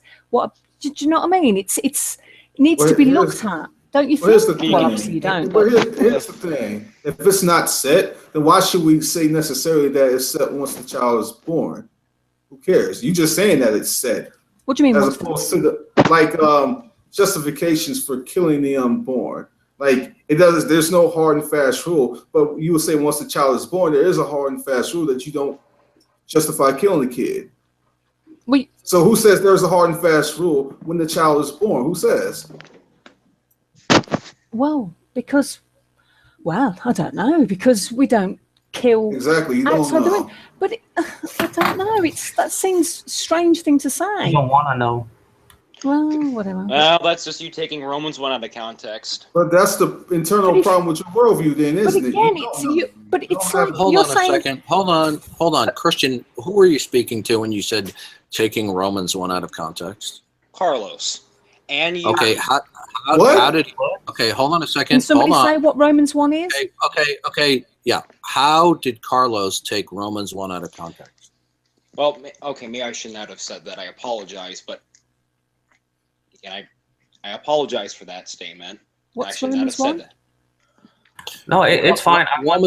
Romans 1 basically teaches that God is the creator of all things, and he has revealed himself through what has been made so that men are without excuse if they verbalize that they don't believe in God. Right. And I don't need, even if I wasn't a Christian, and I don't mean this to disrespect Halo, or whatever. Or Layla, okay. I'm sorry, what is it? Phalo is her name. Phalo is her name. Obvious that she doesn't know because she doesn't want to know. She wants to keep believing what she's believing. She doesn't want to change her view. So I don't even need to bring up what Romans 1, Romans 12, First Testicles chapter 2, or whatever people are trying to. It's obvious she doesn't want to know. Right, and Romans 1 does teach that. It says they do not want to retain God in their knowledge. So I do have a question for you, Brojo. And I do apologize to Carlos, but Brojo, what was the audience to that? Paul was writing to the Romans, right, discussing what a broad view of the implications of creation. Yeah, can I also even say this? The Gentiles, Romans 1:18. He was talking to the Gentiles, and if you look clearly at this statement, and I don't say to be rude either, it says since the beginning, the creation of the world. So that's a statement that applies to all men. Right. Paul was giving a global or universal declaration about the nature of all men's minds. Okay. Well, I didn't mean to derail the conversation, but I'm sorry. No, that's not a problem. It's all good, man. No worries. All right. So yeah, this is my thing, Dalo. You really don't know, and there seems to be a lot of internal inconsistencies in your worldview. You have no way to pin down anything. Therefore, you can just arbitrarily say whatever you want, can't you? About this subject, or about any subject? About this subject, you say there's no hard and fast rule, but you seem to think that there is one, whether you know what it is or not. You seem to think there is one that exists when the child is born. Do you not? Yeah, because because that's a person. Then that's an independent, on its own. Okay. Person. How do you say your screen name? Phalo. Don't worry about Phalo. This is how you. Hang on 1 second. I've got to go. The P and the H is silent. It's like Phalo. Yeah. Phalo. Okay, Phalo. Okay. Just want to make sure. Yeah, I just want to know in what instance, Antonio, where murdering a child is better than giving the child up for adoption. Sorry, I'm back. Exactly. Go ahead, Dawkins. Yeah, Thalo, what's your basic worldview? Are you a theist, atheist, agnostic, what? I'm an atheist. Okay. Are you the kind of atheist that says that there is no God, or you just have a lack of belief? I don't even care about those distinctions. It just, God isn't in my life. I don't, it's irrelevant, plays no part. Well, God is irrelevant in agnostics' lives. These distinctions are important tools so that we can, to avoid confusion. An atheist is somebody who says there is no God, and an agnostic I know is somebody. Difference. I just don't. Okay. I don't care to make. I don't care to choose. It's not even a thing for me. Okay. All right. It's. I just. Yeah. But at the end of the day, you reject God. I identify as an atheist, though, so that's at the end of the day, label. you reject God out of your moral framework, right? Yeah. All right. Cool. Yeah. So basically, the way that you reason about morality is just the way that you evolved, and other people who disagree with you evolved to think differently. Yeah. So we've got one monkey screeching at another monkey about who gets the banana. Yeah. And both monkeys think that they're intelligent. Mm-hmm. So who gets the banana in your worldview then? Why can't we both have a banana? Right. The irony is that as an atheist, you can't even account for why your arguments are even rational. No. The point. The problem is I don't care about any of this. I don't mean to be disrespectful to anybody's argument. Okay. Why not? I understand you don't. Hold on. Let me. You don't care about it on a surface level, but you're in a conversation presupposing that you have volition and choice in these matters, and that certain reasonings and choices will produce certain outcomes. Do you believe that? Well, I'm in this hangout to have a conversation about the practical solutions. Right, that's what I just referred to. Hang on. Well, I'm saying it a bit more plainly, maybe. The solutions to what Antonio's asking, what do we do? So I'm trying to suggest to him, maybe this is another way of thinking. Okay. Well, here's the problem with your reasoning. You believe that you have the capacity to freely reason, and that the choices from that reasoning will change the course of the future. All right? Right. But you see, in your worldview, you have no foundation or basis to even believe that, because in your worldview, nature operates according to cause and effect, right? Can you guys hear me okay, by the way? Yeah, we can hear you. Yes. So in your worldview, I'm nature not going operates. to go down this line, though, Darth. No disrespect, although I have disrespected you before. You don't have to, but then there's no point in you speaking. Well, absolutely, there's no point in me speaking. And I can drop out of this hangout at any time. I don't care about any of this, of how I can justify this and how I can justify that. Then get out. If you don't let me ask you a question. When you offer your opinions and views on the issues of abortion and its pragmatic results, okay? Yeah. Did you freely reason that? Well, yeah. Okay, well, in your worldview, that's impossible. I don't care, though. It doesn't. It's okay. Then there's no point in us listening to you, because then it's just like listening to a tape recording. Okay, I'm not saying that to insult you. No, that's fine. I'm saying, listen, there's no reason. There's no reason for us to think about your reasoning, because your reasoning in your worldview is just simply the cascading effect of cause and effect. That's beautiful. And I can drop out if you don't want to hear me. No, I don't want you to drop. I didn't say that. If you think if I'm talking and it's all background noise and it's all static and that's not what I said. I believe you can freely reason. But you see, what I'm saying to you is, you are being inconsistent with what you're saying. What you are saying is inconsistent with your worldview. Therefore, it's incoherent. Right. Your worldview that you espouse cannot provide you with the preconditions for you to speak with free reason and rationality.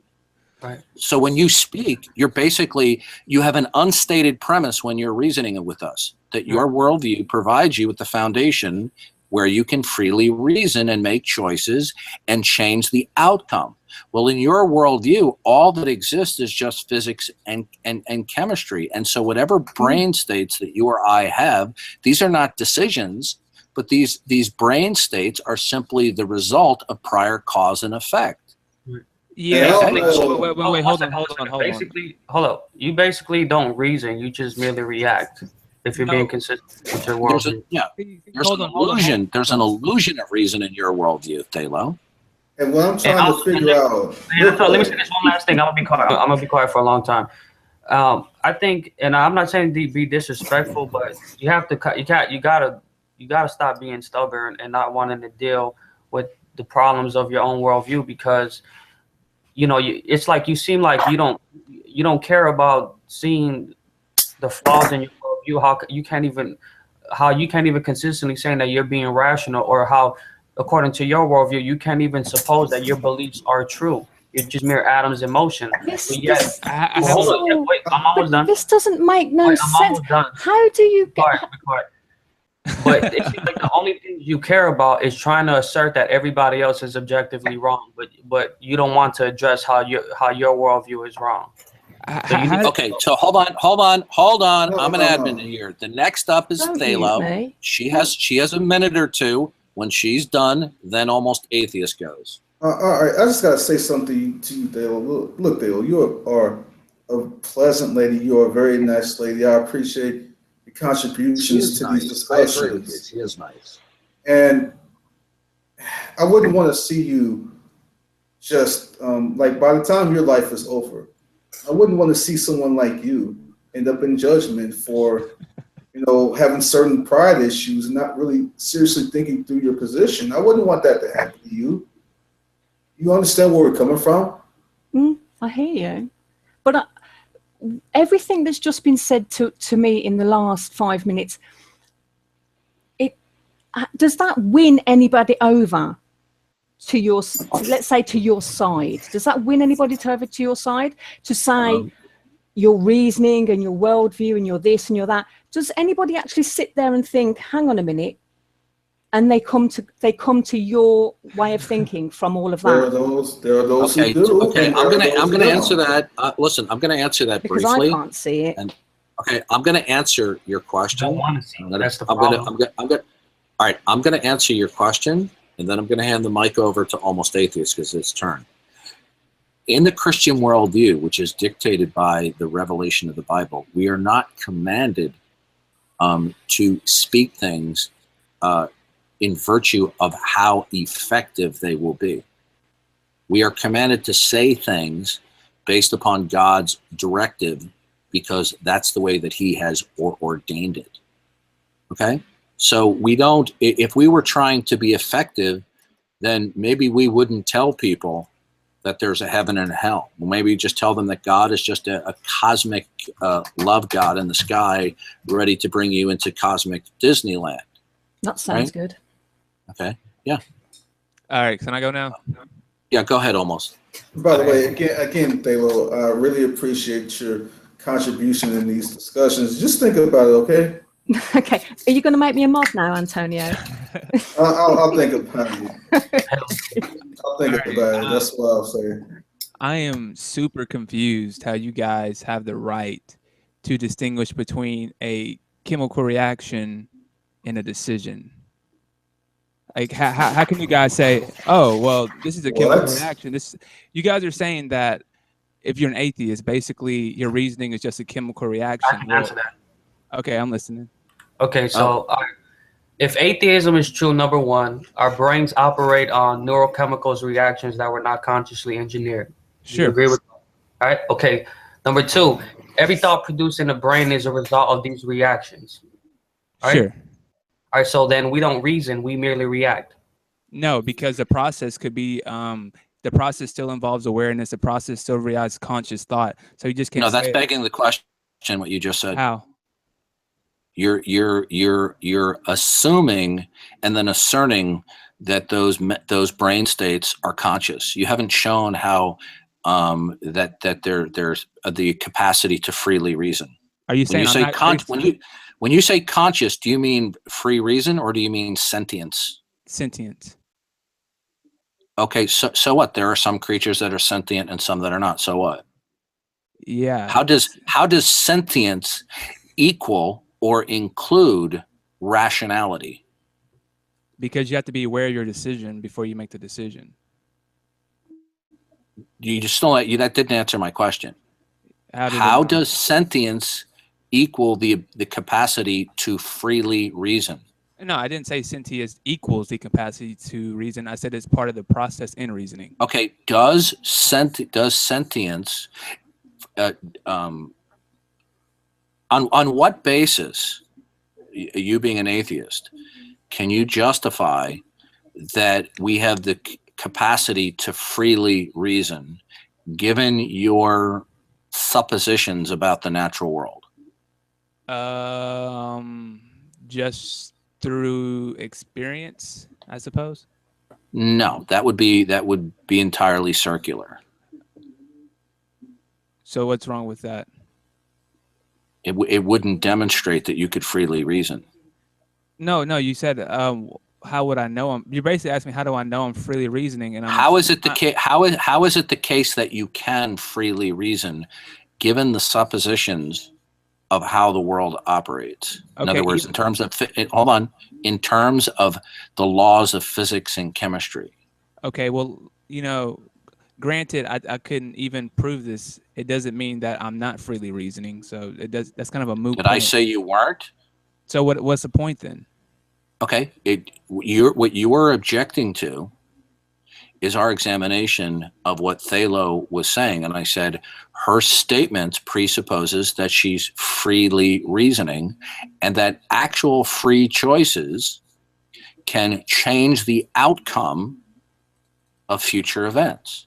Well, how is that even possible, given the suppositions of an atheistic worldview? Just because I can't prove it, just because I can't articulate that I'm a free being that's freely reasoning, does not mean I'm not a free being that's freely The point is, reasoning. can you account for it? Okay, good. Okay, good. So I can say to you, God exists then. Do you accept that?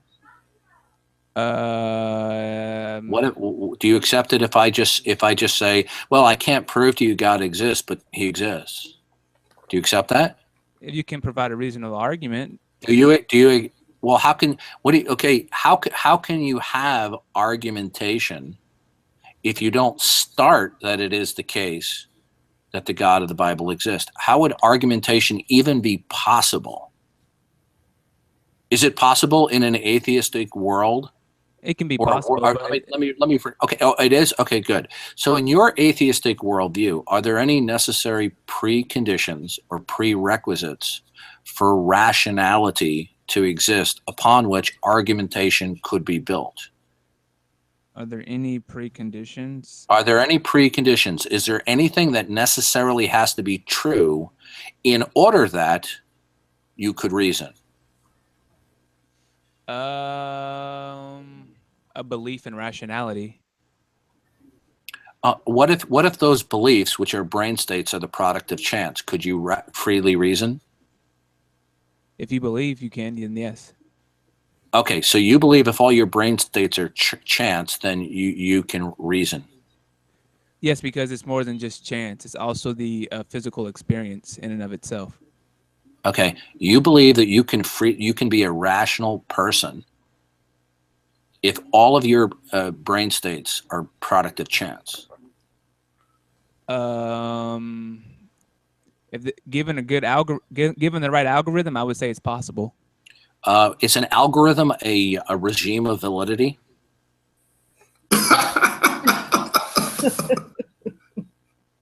That never gets old. Is the algorithm a regime of validity?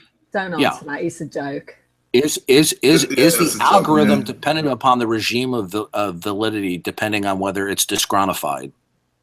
He's taking the piss. He's taking the mic.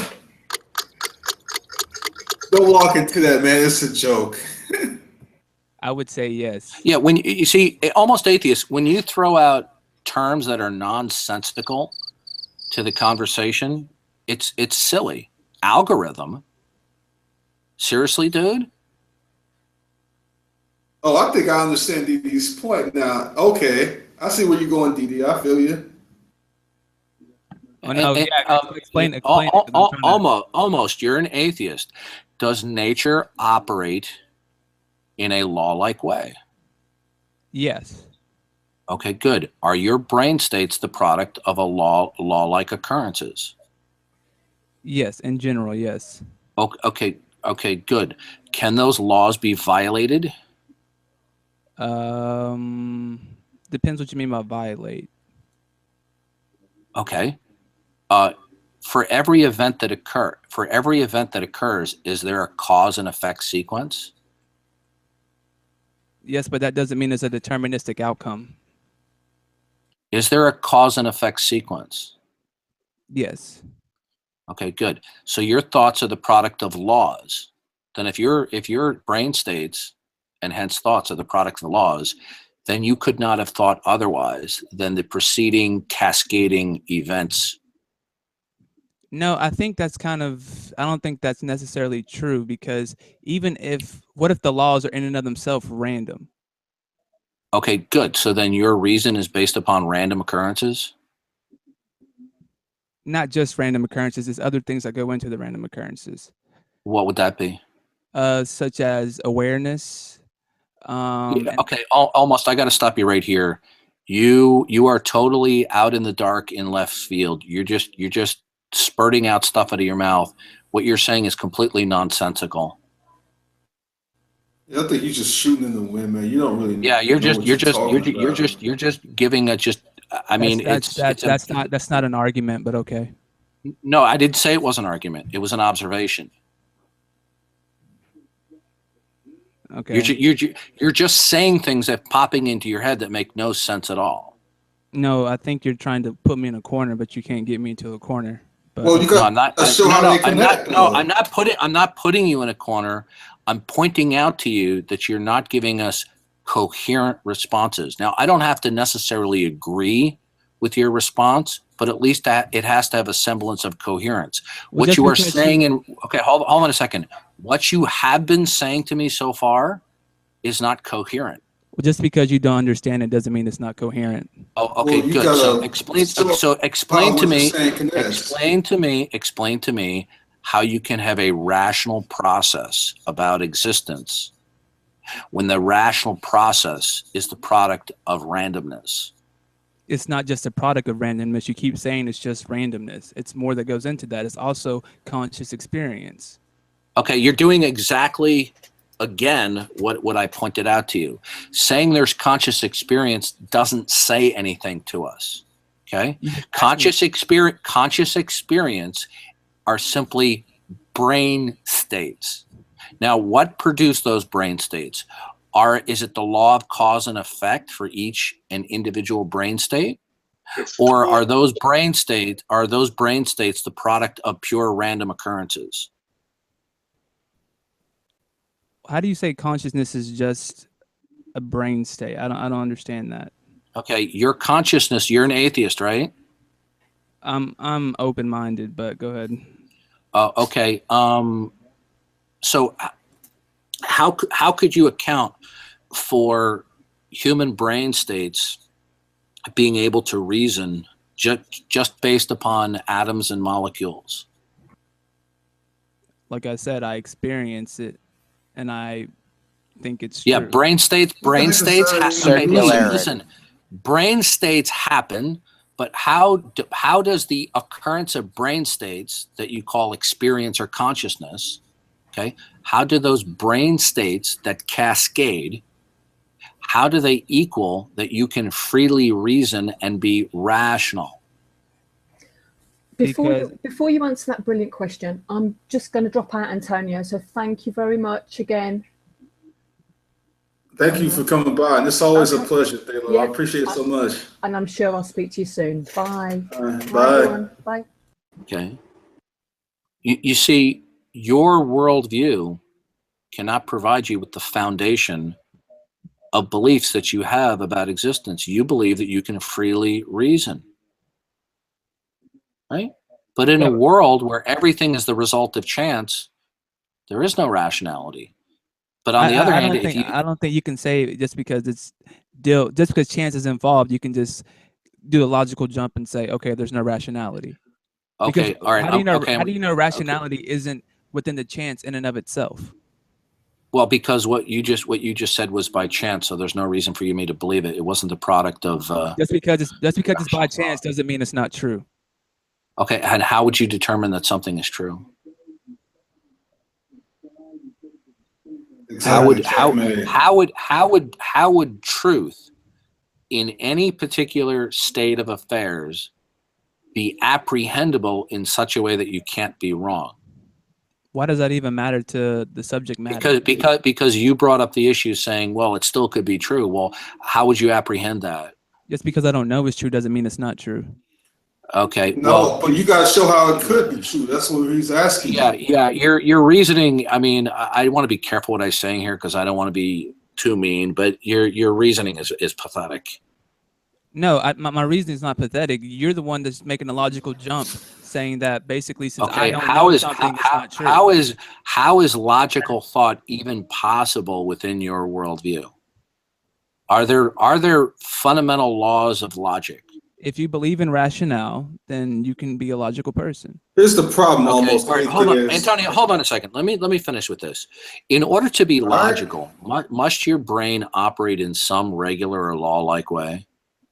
I don't know the rules of logic. I'm sorry, so I don't know. I can't answer that question. No, I asked you about your brain. I said, could you reason if your brain did not operate in some regular law-like way?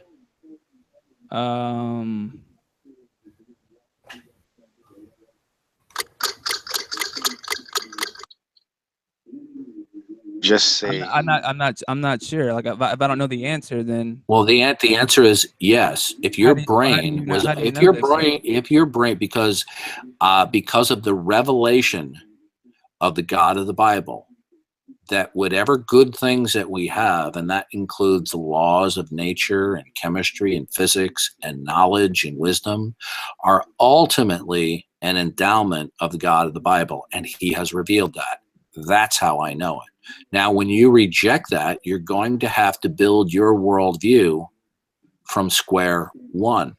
You just can't make an appeal to ignorance by saying, well, it could be true. You could be saying, well, it could be a brute fact. What brute fact? That's a total shot in the dark. Well, that doesn't mean they're wrong, though. Didn't you say you were open-minded? Okay, well, hold on a second. I didn't say that your statement was wrong. I said, how do you account for it?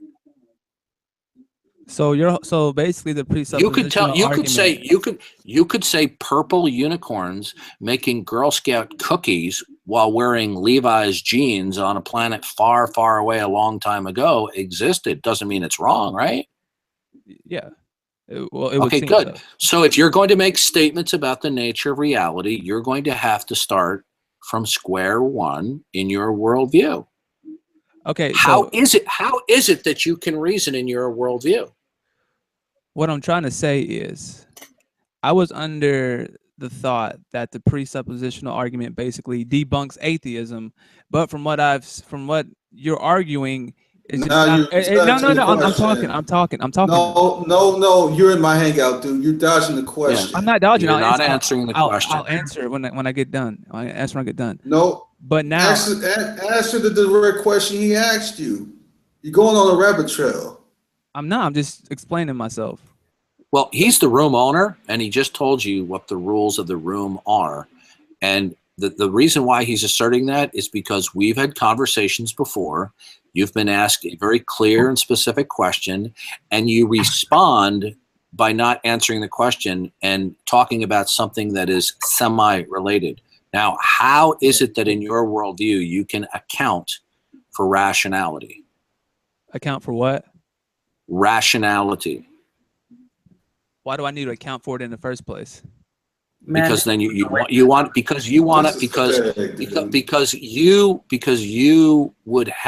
like us to comport our thinking, at least in part, to what you're saying about the nature of reality, right? I never even said that. You're literally. Then why why are you talking to us? Do you think we just think your voice is sexy? No, what I was trying to say is, okay, good. So your voice is not sexy. So why are you talking to us? If can I finish my sentence? I thought you were. Why are you talking to very us? open-minded. I was seeing this is a presuppositional argument debunk the fact that the thought of atheism. Arbitrarily, again, you're not Are you question. capable of rational thought? I believe I am. Okay.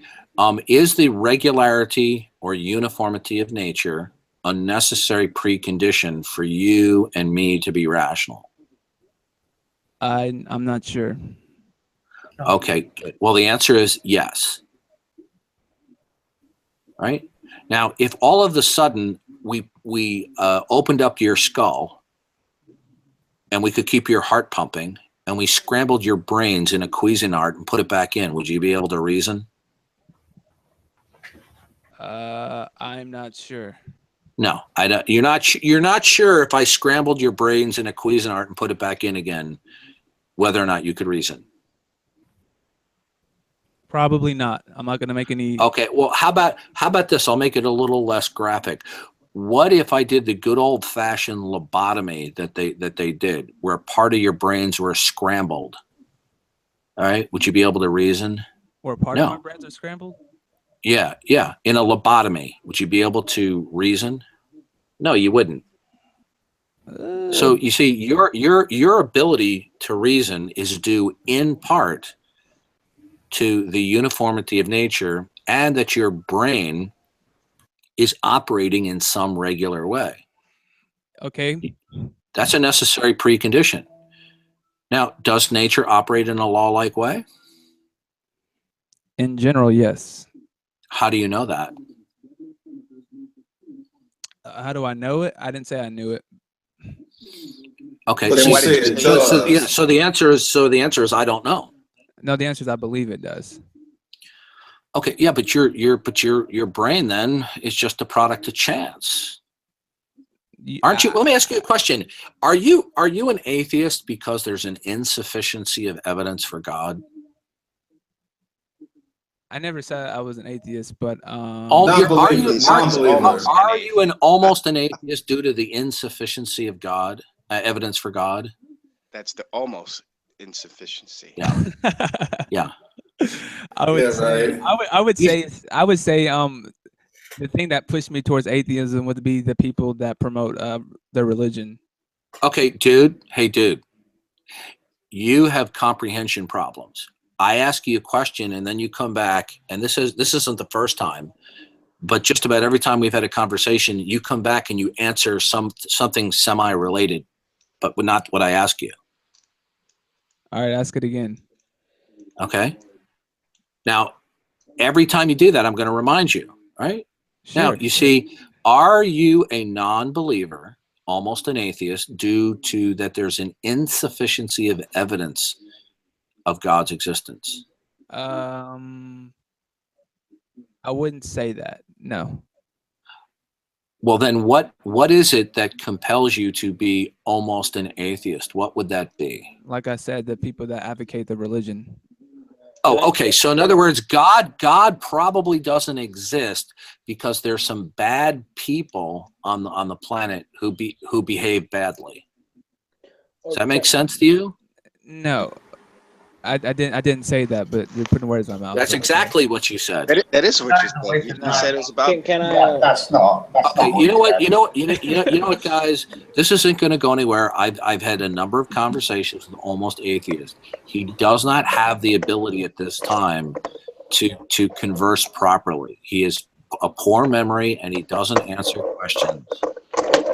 Well, I'm not going to answer a question for certainty, and I'm not going to let you put words in my mouth either. So I haven't put words in your mouth. Can I talk with him? I'm telling you right now. Christian, go ahead. So, what's your justification for not believing in God? I never said I didn't believe in God, but I was skeptical. I'm skeptical of the Christian faith. Okay, why? So you don't believe in God? Well, that's not necessarily true. You don't have to believe in the Christian. You can believe in a God without believing in the Christian God. So Thank you very much. There's only one God that exists, but go ahead. yeah, Here's the thing: we're not defending other gods. We're defending specifically the Christian God. So I know, but but to his specific case and what he believes, he says, I don't believe in the Christian God. He says, did you say I believe in a? I would say I believe in a God, but I'm not convinced it's a Christian. Okay, so you're a deist then, or a mesotheist? Maybe, yeah, you could say that. Okay, so you should be called almost a deist then than an atheist. Then you need to change your screen name, bro. right, seriously, dude. I mean, so what is your justifications for not saying Christianity is true? I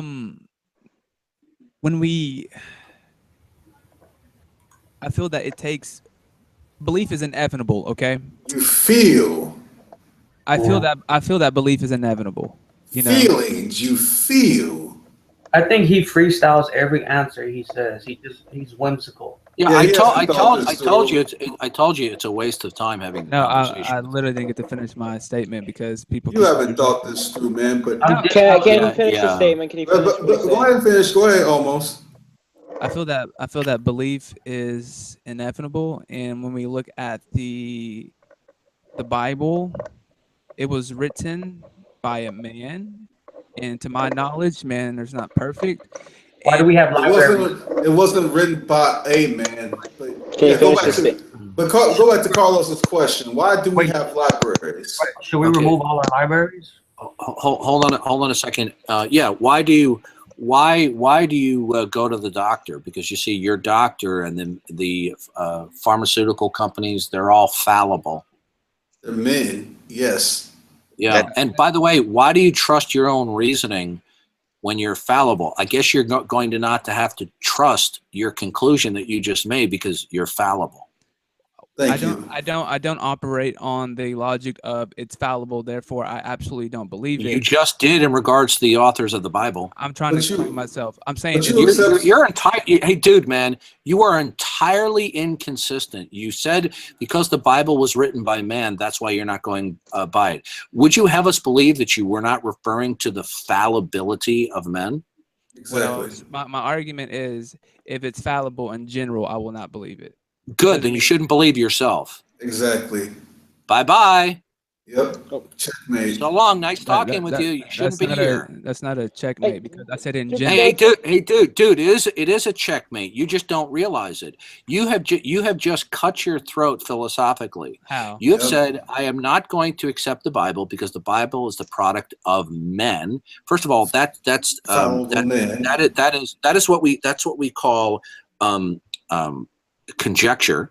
Okay, you haven't determined that the Bible is only the product of human input. Number two, you have stated that you don't accept it because it is the product of fallible men, and therefore, in general, you don't accept the product of fallible men.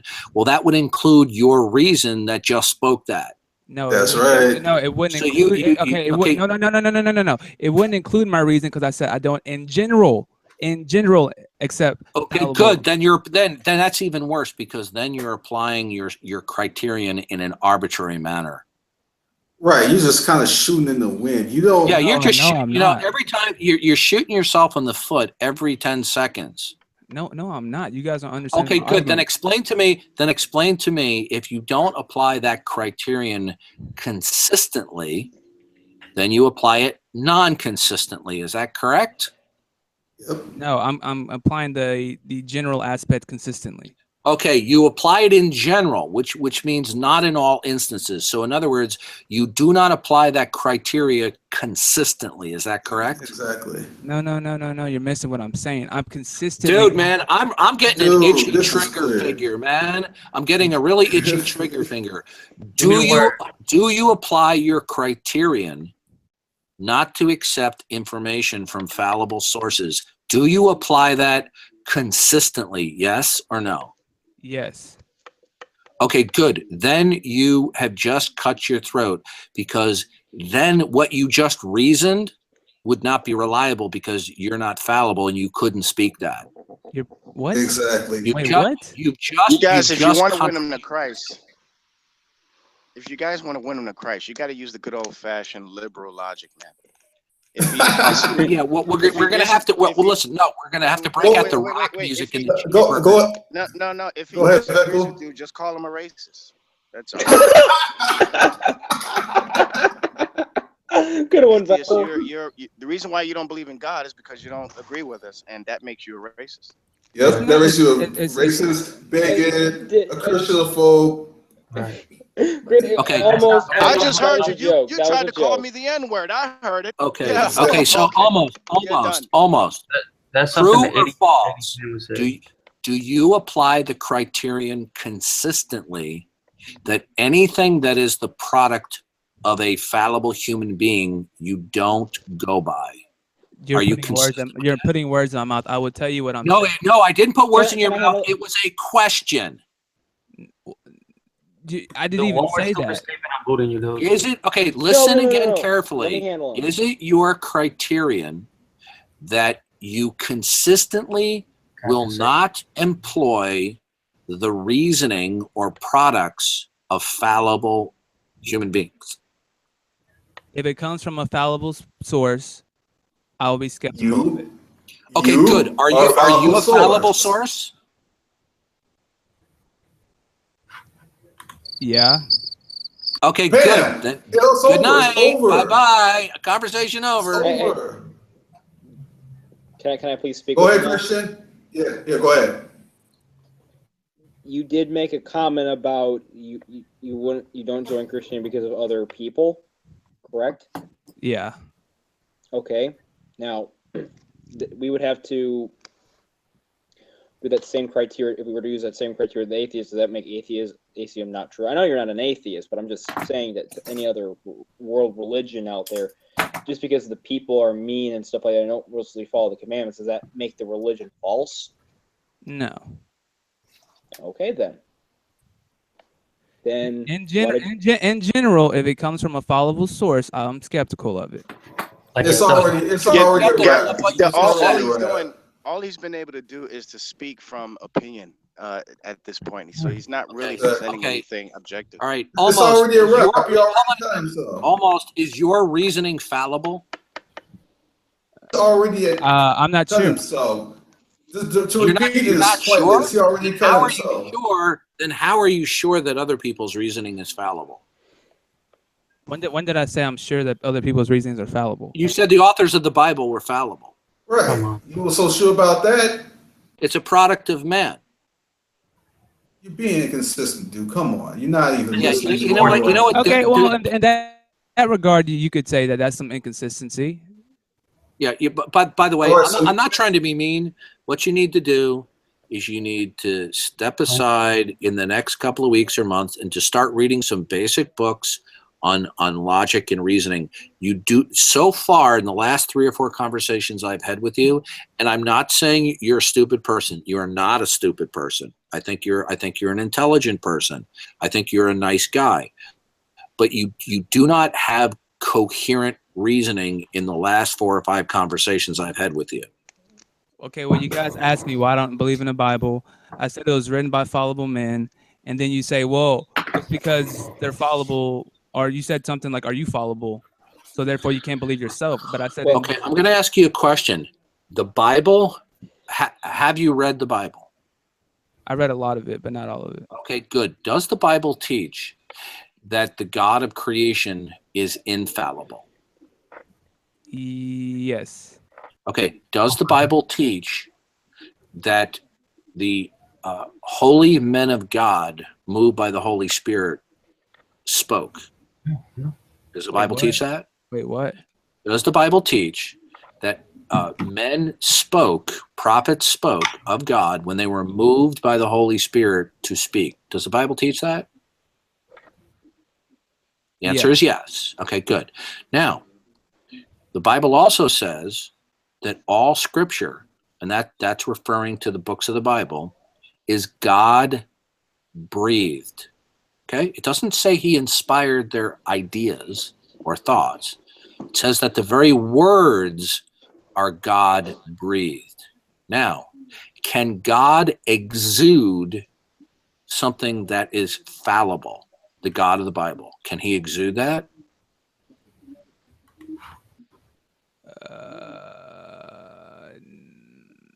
If he can't exude it, Not by accident.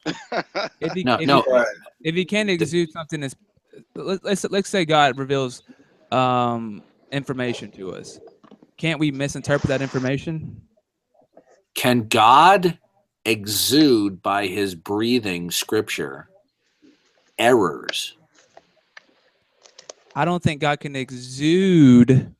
Okay, good. So the Bible makes it clear that the books of the Bible are not mere products of human beings.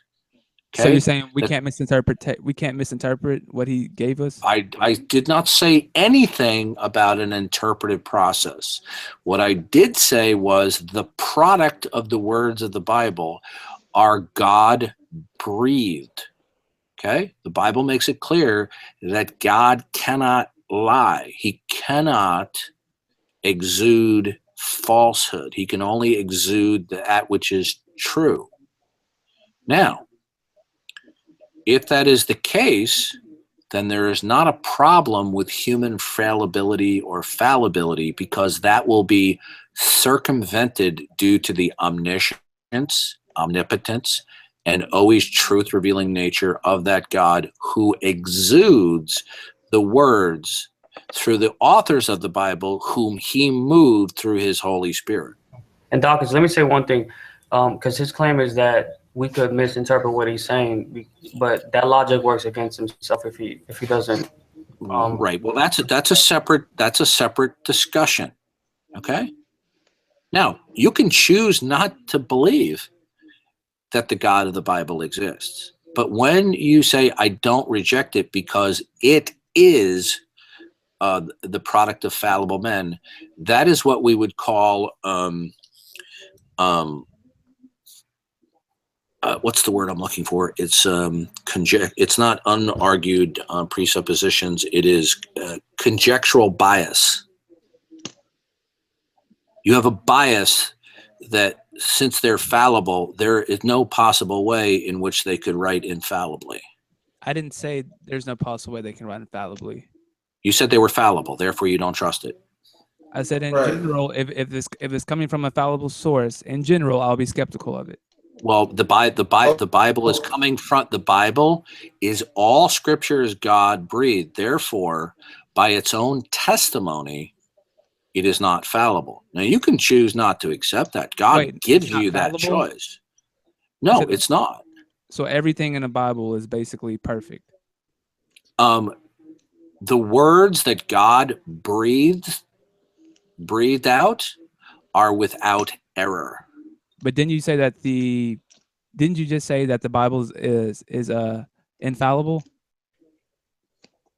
Yeah. So basically everything in the Bible is perfect, right?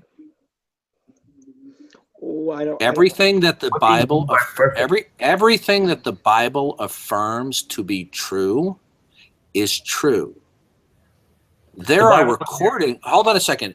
There are recordings of erroneous statements made by men, and like if you heard somebody lie and you write that down, but the Bible's not affirming some of these statements. But everything that the Bible affirms to be the case is the case. So wait, hold on. So what you're saying is everything the Bible says to be true is true. Well, so if the Bible just makes a simple statement, do we just assume that statement is true? Yes. Yep. So if you're talking, wait, slow down, because I see what you're trying to do. Be careful, man. Again, you heard what Didi just said.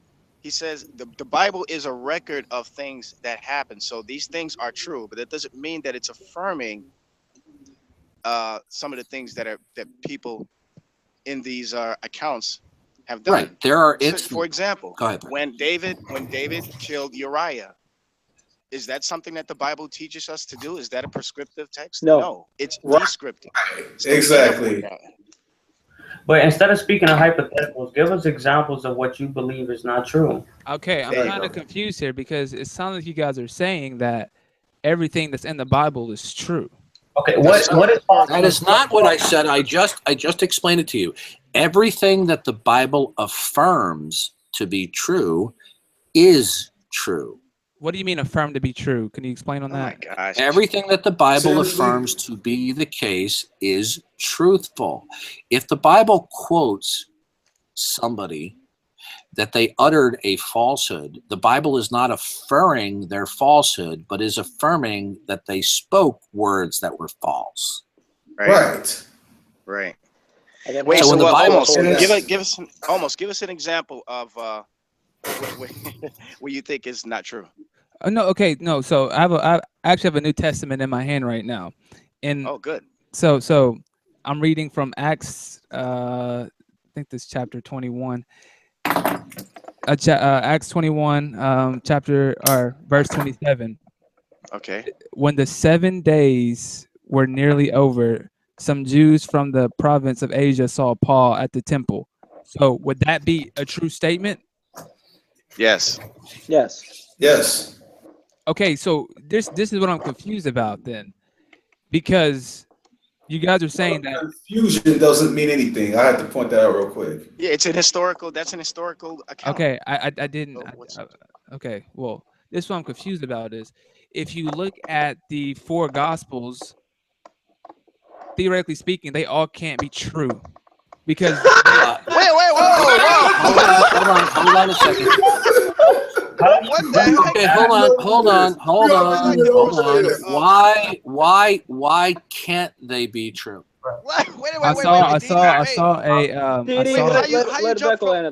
Wait. How did Go, you jump from Becco. Acts 21 to the comparison of the four gospels? That's like I tried to provide a simple sentence just to make sure we're on the same page. Okay. How? Okay, hold on. Everyone, we're not even in the same book. All right, listen. I'm going to start meeting people. Okay, almost atheist. How is it that the four gospels are not true? Okay, so I've watched. Wait a minute. He hasn't even addressed Acts chapter 21 yet. Vec, please let him speak. It's okay. So, He's just making him look silly. Okay, sure. Oh, okay. I see what you're doing. All right, go. Okay, cool, awesome. So basically, I watched a lecture on Bart Ehrman lately. Okay, that's that. No. That's a big mistake. Go ahead. Let him It's a finish. big mistake, but let him finish. Go. Yeah, you don't know about Bart Ehrman. And basically, he said that there are specific little details in the Bible that tell about Jesus' story that they both can't be true at the same time. You know what I mean? Okay, that is a false statement on the part of Bart Ehrman, and he should be ashamed of himself, being that he is a New Testament scholar, and I'm going to tell you why. I am going to give you, I want you to go onto YouTube. Hold on a second. Let me find. Link it in. Hey, DD. Yeah, and when you get a chance. Okay, please hold on. address Okay, Acts chapter okay. 21. All right, hold on. I'm okay. I want you to go on to YouTube. I'm speaking. I want you to look. Who is talking? I think there's somebody in the background. I don't think anybody's trying to interrupt. not me. Man. Yeah, Okay. that's me. All right. Let me- What I want you to do, either today, tomorrow, or the next day, almost atheist. I want you to go to YouTube. I apologize. I don't have the link right here in front of me. Maybe somebody could Google it. It's I do. Tim McGrew, McGrew. He evaluates from a scholarly point of view Bart Ehrman's attack upon the reliability of the Gospels. And he goes through example after example after example of how Bart Ehrman has played fast and loose with the text. And after you get done watching this video of him destroy Bart Ehrman for his dishonesty, you're going to come back here and you're going to say, you know what? You guys were right. What Bart Ehrman does is he truncates passages. He cites passages out of context. He cites differences that are not in actuality contradicting. Who is even speaking? I have no idea, but I don't Where hear is that anyone coming else from? besides You didn't hear man. anything? Everyone else was muted, man. I don't know where that was coming from. It must be an echo in your own mic or something. I don't know. Yeah, everybody was muted, man. That was weird. I don't know where that came from. Oh, Dawkins is going senile on us. Yeah, I'm going senile. Okay, but you were saying? Okay, Bart Ehrman's accusations of contradictions are fallacious. And look up the video. It's called Alleged Contradictions in the Gospels by Tim McGrew. Okay? Alleged Contradictions in the Gospels by Tim McGrew. I'm going to Google the Is that the link, Antonio? Yes, that's it. All right. Okay. You know what? I'm about to do that right now. Okay, and he goes through point by point by point. Bart Ehrman, although he is a bona fide New Testament scholar, is a fundamentally dishonest person. He misrepresents the text, quotes it out of context. Right? All right. Okay. Well, I'm about to. And that makes him all the more worse, being that he is a bona fide New Testament scholar, when he has the academic background and credentials to actually know better, as opposed to some rank and file schmuck atheist attacking the Bible. There is no excuse for the falsities that Tim McGrew exposes of Bart Ehrman. You watch the videotape. It is devastating. And by the way, even the person he studied under, Bruce Metzger, even Bruce Metzger, the person Bart Ehrman studied under, was troubled by a lot of the stuff he said. Oh man, I didn't know that. But listen, before you guys go any further, I mean, almost made a comment about Acts 21, and then he finished explaining what he meant by that, and then started talking about the differences between the four Gospels, which I would love to talk about. No, I was just pointing out just any type of sentence. I literally just opened a random page and just. Oh, okay. So what's wrong with that sentence that you pointed out in Acts? No, 21? I was asking, are you guys saying that everything in the Bible is true? And I read a sentence saying, so is that true? Yeah. And then you guys said, yeah. Yes, let me clarify that statement. Let me clarify that statement. What do you mean that we believe? Here's what we mean by that. We mean everything historically recorded in the Bible is true. This is the third time we said this. Psalms, not Proverbs, not any allegorical stories which I don't think. Well, maybe not that, but. Wait, allegorical stories. Wait. Almost. Can you give us something exactly, like pinpoint something in the Bible, for example, that you don't believe or that you're skeptical of, and then we'll tell you whether or not it's true, or if it was a statement by somebody in the Bible. Why don't we start off with that? A statement in the Bible that I don't believe is true. Yes, because that one in Acts 21 didn't work for you. So why don't you give us something? I mean, obviously, there's you probably have a plethora of things in the Bible that you don't believe in, but you don't seem to be good at picking out which one is. Do you believe Jesus existed? Yeah. Okay. Well, at least he's not a Jesus myther. Let's say that. Let's say this. I'm sorry almost for insulting you if I do. No, trust me, it doesn't offend me. But like, what about? Want me to help you? I can sure. pick out some things I believe. All okay. right. What about the part with the axe head, the metal axe head floating? Do you believe that axe? Well, you probably have a problem with that one, right? Well, I mean, I know some things are metaphorical. If that's what you're saying. Okay, but do you believe that actually happened? How do we determine whether a statement by a speaker is metaphorical or not? Yeah, the context of the story, but yeah. Okay, good. So when it said that the axe head was floating in the Old Testament passage, does the context actually indicate that it was metaphorical? I'd have to read it to tell you that, but I'm not sure. Well, you said it's context. But I've got news for you. When you read the passage, There's nothing in the context that you could infer that it's metaphorical, because what it is talking about is God providentially intervening through his power, because he upholds all things by the power of his will, to cause something to be different than we would ordinarily see through the laws of physics. Okay? There's no contextual basis to say that this is a metaphor. The reason why we conclude that something is a metaphor in contextually is if either there's internal or external evidence that it would be absurd to take it would be literal.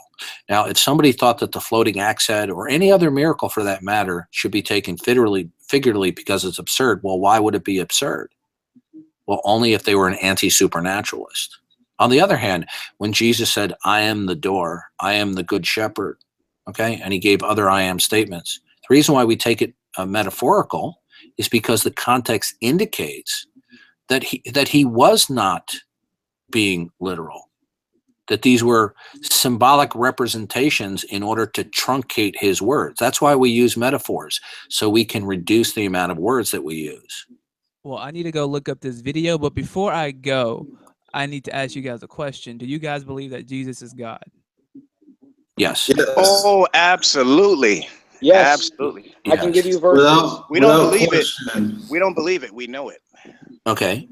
Jesus is God in the sense that he holds all of the attributes that God has, namely eternality, omniscience, omnipotence, omnipotence. So he's not God. No, whoever has the attributes of God would be God. Yes. Only God has certain attributes, namely omniscience, omnipotence. Okay. Is it what about eternality? What about is it omnipresence? I think. Yes. So Jesus is omnipresent. Omniscience, omnipotence, omnipresence. How could he be? He has two natures. He has two natures, man. Go ahead. He wanted to say something. How? What? I was asking, how could Jesus be omnipresent in the flesh? With respect. No. Nobody says Jesus in his physical body is omnipresence. Jesus referring to his inner being the second person of the Trinity is omnipresent. Jesus' body is not omnipresent. Right. Yeah, that's why. When the Bible says that he became man, there was no subtraction from his divine attributes. There was an addition, which would be a physical body. Right. That's exactly what I was going to say as well. Right. With respect to his deity, he was omnipresent, but his him incarnate was not, I would say, his flesh. Okay. The essence. The essence. Hold on. And by the way, hold on a second. Just important point. Omnipresence does not mean everywhere. It means everywhere is present to God. Wait, okay, I'm confused. Say that again. There is nothing that is outside of his presence. Defining omnipresence as he's everywhere would therefore make a category error where God was a spatial object. Everywhere refers to spatiality. I never looked at it that way. That's interesting. Okay. Omnipresence does not mean God is everywhere. It means that there is nowhere that we can go that we do not escape his presence. Even if I make my bed in hell, there you are. So in a sense, everybody's omnipresent. No. No, sir. That's no. No. Where are you going with this? Go ahead. Becco, man, be careful. I don't want you to fall off that chair and break your neck. You got a baby on the way. Yeah, right, man. Well, okay. You said basically omnipresent doesn't basically mean that he's in every spatial dimension in the universe, right? No. Okay. if we say everywhere, have you ever heard of the Higgs boson? Yes. Okay, it's a supposed subatomic particle. If we say the Higgs boson is everywhere, that has a spatial dimensions to it. God is an immaterial being. His being is not contingent upon anything within space, right? So when we say God is omnipresent, and theologians define this very carefully based upon the Bible, it just simply means everywhere is present before God, but it does not mean he is everywhere, because if he is everywhere, it conveys the wrong idea that God has spatial characteristics. Do you have like a link or something that I can read up on this? Because right, Google, and I'm not being facetious about this, Google omnipresent, and there are plenty of theological articles and writings that will go through the various scriptures dealing with God's omni-properties, including omnipresence. And there are many things that are outside of our presence right now, like, for example, heaven. So we're not omnipresent, man. Omnipresence would be better. More that God knows what's would be more that God knows what's going on in one certain place. So that'd be more formal. No, God knowing omnipotence. Thank you for God knowing what would be going on would be omniscience. Yes, not omniscience, not omnipotence, omniscience. Thank you for correction. Okay, so if Jesus is God, in Matthew 24:36, how can he not know the day or the hour when the world he was speaking from his humanity. Huh? Jesus, if you read the book of Colossians and the book of Philippians, it talks about Christ, the second person of the Trinity, incarnated himself and temporarily set aside, without eliminating them, his divine prerogatives, and humbled himself, putting on the form of a man. Jesus Christ has a dual nature. He is one person, but he has a dual nature. He is fully God and he's fully man. Okay? It says that Jesus had to learn things as a man, and he did, but not in his divinity. He didn't have to learn anything. I love it when people brag about Jesus. I see. Yeah, you're not gonna be able to get this stuff. Okay, you're not gonna be able to understand. You see, listen. When we speak of Jesus Christ, sometimes it is referring to the aspects of his divine nature. There are other times where the text is referring to aspects of his humanity, right? And we do a disjustice to the passages. We misconstrue it when we construe that when it's speaking about certain of his human aspects and attribute that to his divine nature. My thing is, if he can be God and not God at the same time, doesn't that kind of break the laws of logic? Where does he say he's not God?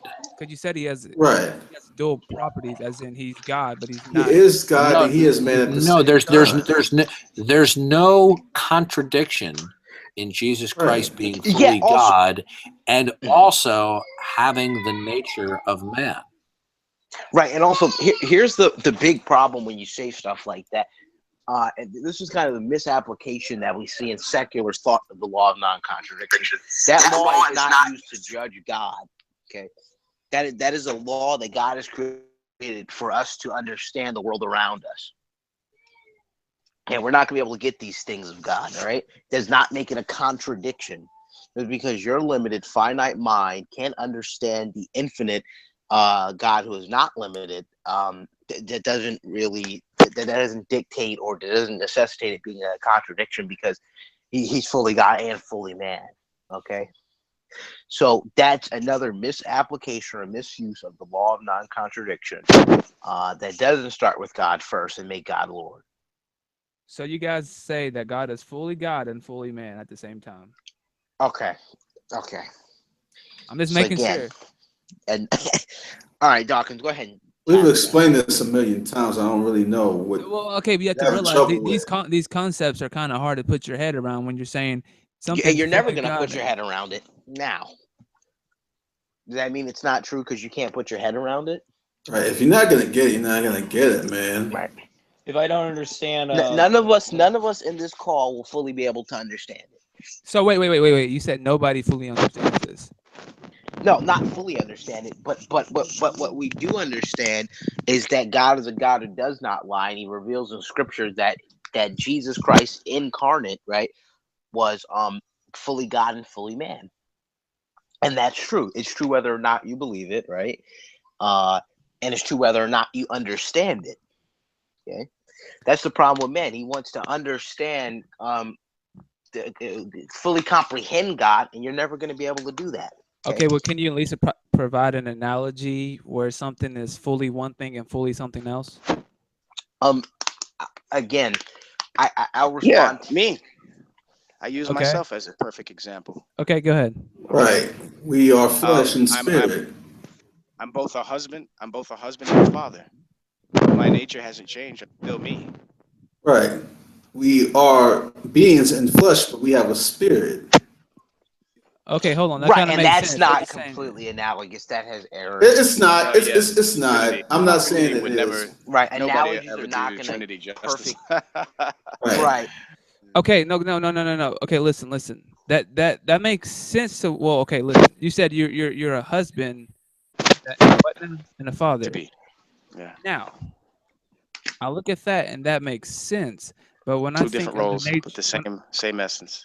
Okay, when I think of the nature of God and the nature of man, those are mutually exclusive because man is not perfect and God is perfect. So how can perfect be? Well, man was perfect. Jesus was perfect. Was a man who had not sinned. He was born. Wasn't born of a father. Right. He didn't have a Wait, hold on. You said man was perfect. Man, and when I say man, I'm referring to Jesus. Jesus was perfect. He had not sinned. There was no sin in him. And this gets into other theological concepts like federal headship, for example. So when I think of no God something that's out of his mouth. When I think of something that's perfect, I think of something that's more than just morally perfect. I'm thinking of something that is perfect in all regards. So like you said, omniscient, omnipresent. Now you he was. Now you're going on these crazy semantics. So is that not perfect when someone's Can somebody be perfect without being omniscient? Now you're going on these. I'm asking. I'm saying, can somebody be perfect without being omniscient? Like that, like John says, it's nothing made without. What the heck is that background noise? Darth reject everything because he couldn't have made anything. Okay, what was your question? Wait, Darth, are you listening to that? Hold on a second. How do you get reliable senses? How do you get? You got it. No, I had to restart it and it restarted again. Sorry about that. Okay, what was your question? I'm asking, can somebody be perfect and not be omniscient? It depends on how you mean perfect. Right. It depends on what your criteria for perfect is. And the tentative answer to that would be yes. I thought perfect means like superior. Without flaw? Yeah, without flaw. He like was. Okay, well, hold on a second. Again, what is your criteria for perfect? I would describe perfect as supreme in all qualities. Okay, good. You could have a cat that was supreme in all qualities. Really? Really? Yeah. How could a cat be supreme if we're smarter than a cat? According to his nature. Well, because a certain level of intelligence is not necessarily a part of the criterion. So you're saying perfect is subjective? Okay. What you're talking about is that whatever attributes that we have, that they have to be the maximal. No, you could listen. If I could hand you a new iPhone. Yeah. And the iPhone could be perfect. It could be without flaw. That doesn't mean it includes all attributes. You see, this is the problem in this discussion. When people invoke the word perfect, the waters quickly get muddied, because what do we mean by perfect? Perfect has to apply to a specific criterion. If you're going to define perfect as entailing the attributes of omniscience, then no, then only God could be perfect by that criterion. So what criteria is Jesus perfect? Just by moral criteria? In Jesus as a man lived a completely sinless life in complete obedience to God, and a life that was pleasing to God. He was not deficient in any behavioral or character issues. So it was morally perfect. That's the criteria, right? Well, I would say even more than morally perfect, I'd say spiritually perfect as well. You see, the problem in 98% of these conversations that people bring up, even by very intelligent people, is because they have a misconception as to the actual nature of God. And they think that they don't. For example, when people complain about God wiping out people in the flood, and they go, "What about that, Mr. Fung?" Okay, they have a misconception about the nature of God, that is somehow incompatible with the God that's described in the Bible. Well, I have no issue with God doing God's nature or what he's doing. I'm just trying to make sense of it all. So let me see here. Okay, so God's fully man, fully join the rest of us, because you're not going to be able. You're not going to be able to make sense of everything. Yeah, Right. There's an entire text in both the Old and New Testament just flooded with text that talks about fallible man never being able to fully comprehend God. I mean, Deuteronomy 29, 21, 29 is a good place to start. 8, 1 and 2. So should I believe in it if I don't understand it though? Like, I feel like understanding will come to you later. Yeah, well, you're not going to ever fully understand it, not in this eternity, right? Not this life, but not even. Here's the problem. If your criterion in order to believe in something is to fully and completely understand it, you're not going to be able to use your cell phone or your computer or your television or turn your car on, or the medicine that you're taking that you may have to go to the hospital, but you don't understand that completely. This is and I'm not trying to insult you, but this is a bogus criterion. Yeah, it's kind of exactly what Van Til talks about is naturalism, not naturalism. This autonomous principle will never lead people to God, because what they want to say is they can fully reason independent from God, and when they find out that they can't, they don't want to believe in God. It's right. Weird. Yeah. See, the reason why you're in unbelief is not because you lack understanding. It's not because you lack information. The reason you don't believe is because you don't want to repent and submit yourself to God. Yeah, that's exactly why one must start with the Christian God, right? Because if your reason for belief, what's necessary in order to make you believe is you fully understand all the questions you have, that really makes you the standard, not God. And then as soon as you read the Bible, you say, "Well, I don't understand that." You're gonna have to say, "Well, I don't believe it anymore." So it's really man the standard, not God, and that's what you're still trying to do. You're trying to reason autonomously from God. Okay, well, hear me out here. Well, what if somebody, because I know a lot of people who are really studied in the Islam faith, and then they say, well, yeah, there are certain things in the Islam in the Quran that don't make sense, but we just don't fully understand it. But you still should Oh, we believe didn't it. say it didn't make sense. We said you won't understand it. I mean, I understand it. Okay, what do they say? Oh, well, we just don't understand it. So what? What's your point? Yeah. Okay, you're basically saying that. Well, I think you're saying that just because you don't understand it doesn't mean you don't believe it, right? No, no. Here's what we're saying. You cannot make full comprehension and understanding something your one of your prime criterions, because if you do, it's going to wipe out everything you believe. Then what should be my criteria for belief? The Christian God. Okay. Your criterion for belief should be for what he has revealed.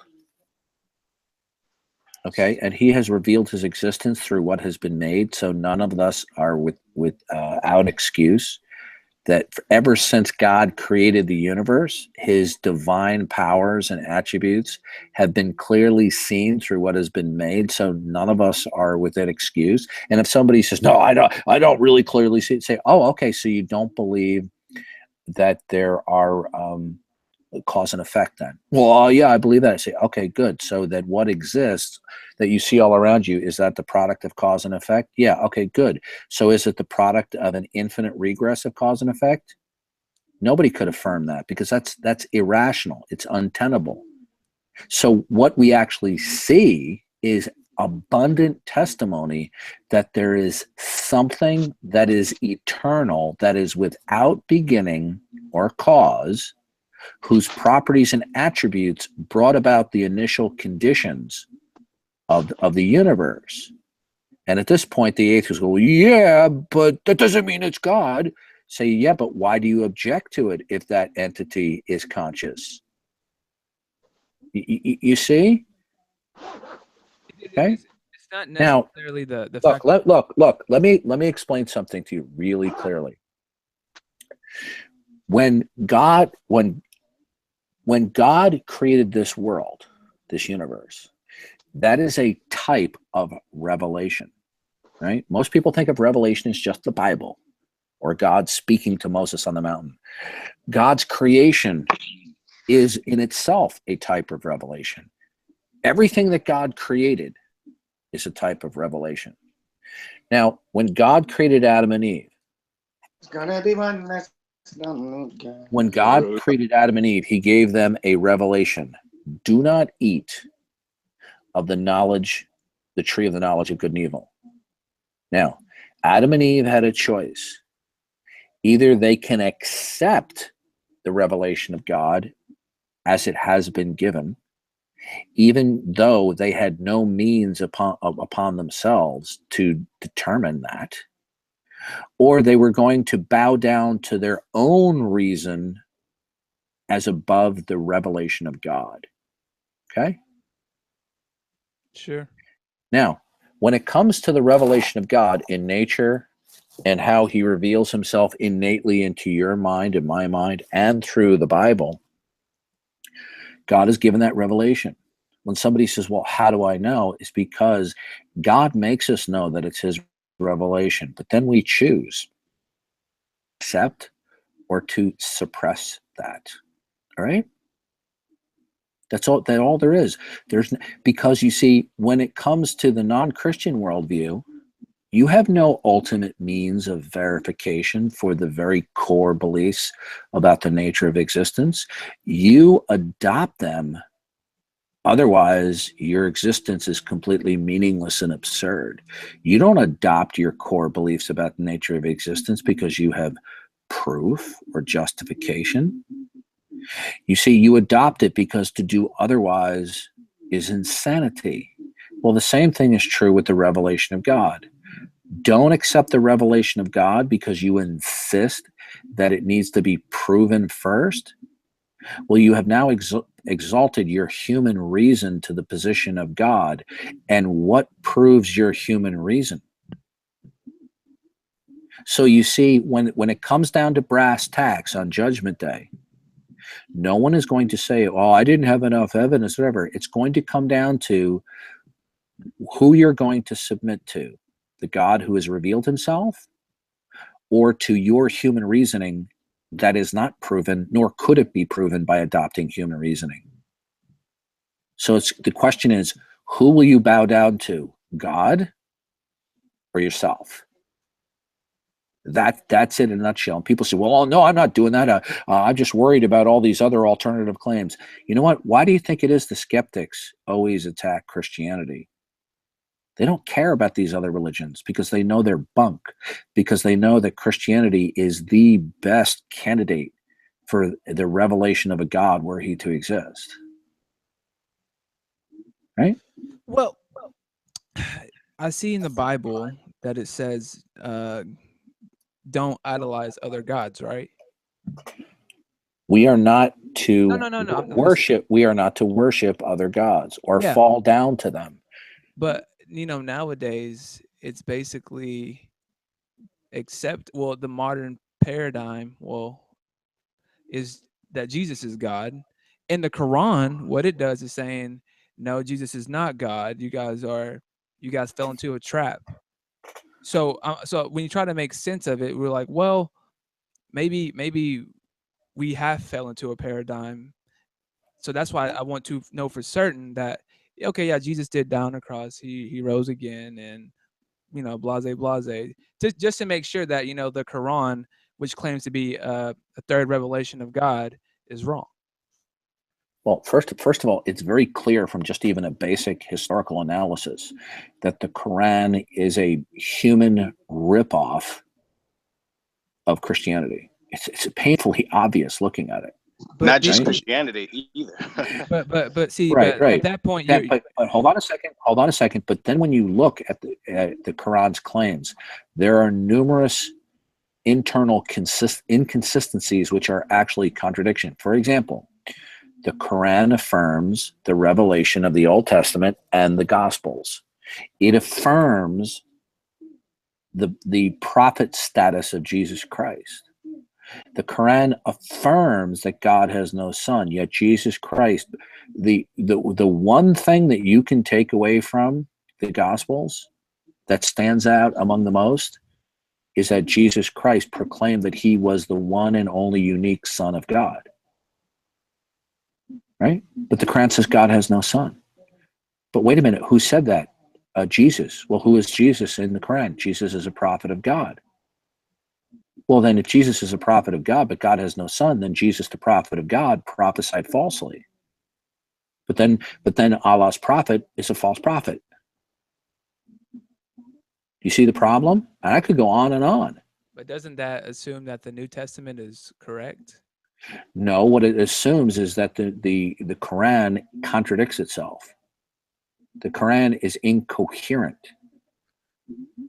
See, but it kind of sounded to me like when you were first explaining something 2 minutes ago, you're saying that you don't value, you don't have to, something doesn't have to be proven true in order for you to believe it. So what if I started with the step of believing the Quran, and then you see what I'm saying? The Quran contradicts itself. But you're evaluating it with your reason instead of accepting it like you did with the Bible. You accepted the Bible to be true. No. We're taking the revelation of the Quran at face value. I thought you needed to accept it before. I thought it doesn't have to be proven true. No, we're looking at it and we're saying, okay, this says it is the revelation of God. Okay. Now, so we're using our reason to evaluate it. No, we're no. How shall I answer this? I am not appealing to reason as my ultimate and final authority, but I am using reasoning that God has endowed me with.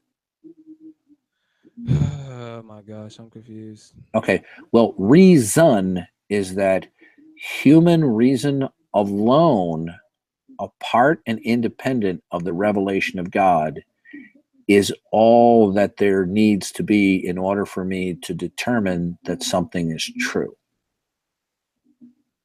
That is not the same thing as I start with God first, that in the beginning God created the heavens and the earth. He created everything. I adopt that, and then I recognize that he has given me a mind to reason with. You see, my reason is in check, in submission to the God of the Bible. So that if the Bible clearly states that something is the case, but I reason otherwise, then either God is true or what I say is true. God is the ultimate authority when he clearly states something. So you see, Adam reasoned that his reason with a capital E was superior to God's revelation. That the tree of the knowledge of good and evil would not make him to die, or that he would not die after eating it. See, there's a difference between reasoning versus reason, which is exalted above the revelation of God, or it is subservient to the revelation of God. And by the way, don't be troubled if this is somewhat confusing. It can be when you're new to it. The point that we're trying to make to you, by the way, are you still there, Antonio and Veckel? Yeah, I'm still here, man. Okay. The point that we're trying to make to you is not for you to make a blind leap of faith and just to believe anything somebody says to you. That's not what we're saying.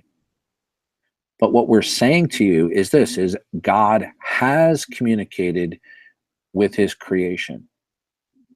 And now that he's done so, he stepped down and condescended and spoke to us. We then accept that, right?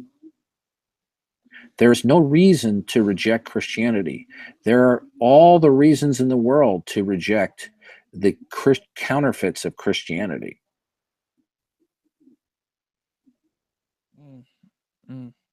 Islam is completely counterfeit. So basically, when we have the Bible, we do not make it prove itself, right? We accept it as true, right? Well, when this is how you start with everything in your existence. You start from the position that it is the case that your basic mental functioning is reliable. Sure. You start in that. You start that it is the case that nature operates in some regular and reliably way. You don't prove it, because in order to prove it, you have to assume it.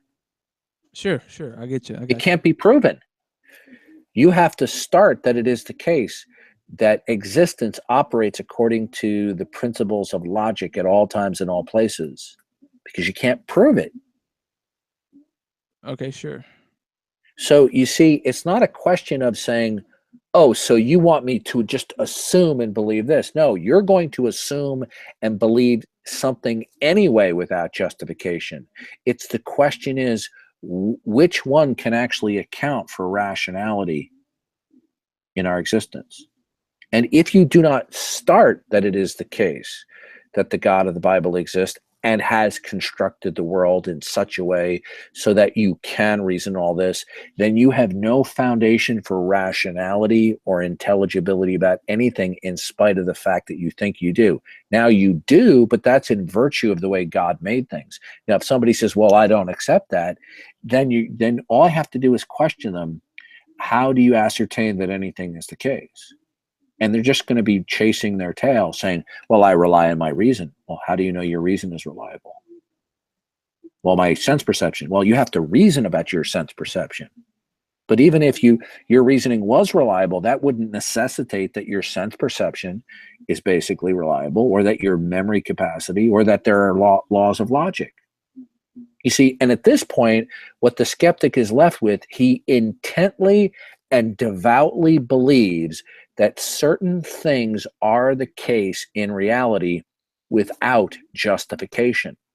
Yet he's going to turn around and reason from those beliefs that he has no justification for. He's going to reason from those premises and demand justification for the God of the creation. So you see, when they object, saying, no, I'm not going to just accept the God of the Bible as square one and move on. I want you to demonstrate it. Well, you see, you can't demonstrate something unless you start with these preconditions for which you have no justification for. So why are you asking justification for the God of the Bible when you have these beliefs about the nature of existence that you can't justify? Because you can't see them, you can't taste them, you can't feel them. Okay, so and if I started, and that makes sense, but I'm saying, so if I started with the Quran as my foundation, how would I even convert to the Christian faith? Okay, we take a look at the statements about the Quran itself. Okay. Now, since the Bible reveals that it is the truth, any worldview that negates or contradicts the Christian worldview is itself some type of ultimate contradiction. So all we have to do is examine it. And if we find what if I said the Quran, you could use that same logic where you're saying anything that contradicts the Quran is not true? No. I'm not holding the Bible up to you in my critique of the Quran as being infallible, although that is my starting point. I'm just saying to you, the Quran itself contradicts itself. It says that Jesus was a prophet of God. The Quran teaches that the Old Testament and the Gospels were a revelation of God. This is what the Quran says. Well, if the Gospels are a revelation of God and it records the words of Jesus, and the Quran teaches that Jesus was a prophet of God, then whatever Jesus says has to be consistent with Allah. But then they say that the Gospels were corrupted. They shoot themselves in the foot when they do that, because you see, the Quran came along sometime around in the 7th, or should I say the 7th century, I think. The 7th century. Okay? Okay. Right? Yeah. Okay. Some 630 or 50. I forget the exact date. Okay? Okay. We have copies of the New Testament that precede even the origin of the Quran. We can reconstruct almost the entire New Testament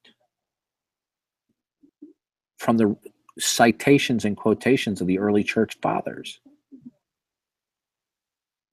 So we know basically what Jesus said and espoused. Okay? So when the Quran says that Jesus was a prophet of God and Jesus says he's the Son of God, Jesus, the prophet of God, contradicts the Quran. It's internally contradictory. I still think that requires a presupposition that the Bibles were not corrupted. I almost feel like you have two options here. You can either A, believe that Jesus is God, or 2, believe that the Bible was corrupted. All right, look. You have to, when information comes to you, you do not assume that something is corrupt.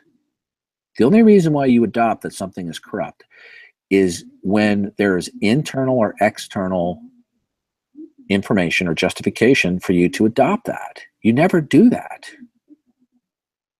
If somebody came to you where you are right now, they knocked on your door and they just said a plane crashed half a mile from your house, you might have slight disbelief and shock, but you don't automatically do that. Okay? But isn't that verified by saying that the Quran is my foundation? No, what I'm telling you is you don't adopt that something is corrupt until you have external or internal reasons to adopt that. But wouldn't the internal reasons be the Quran itself? Well, we conclude the Quran is corrupt because it contradicts not only the Bible, but it contradicts itself.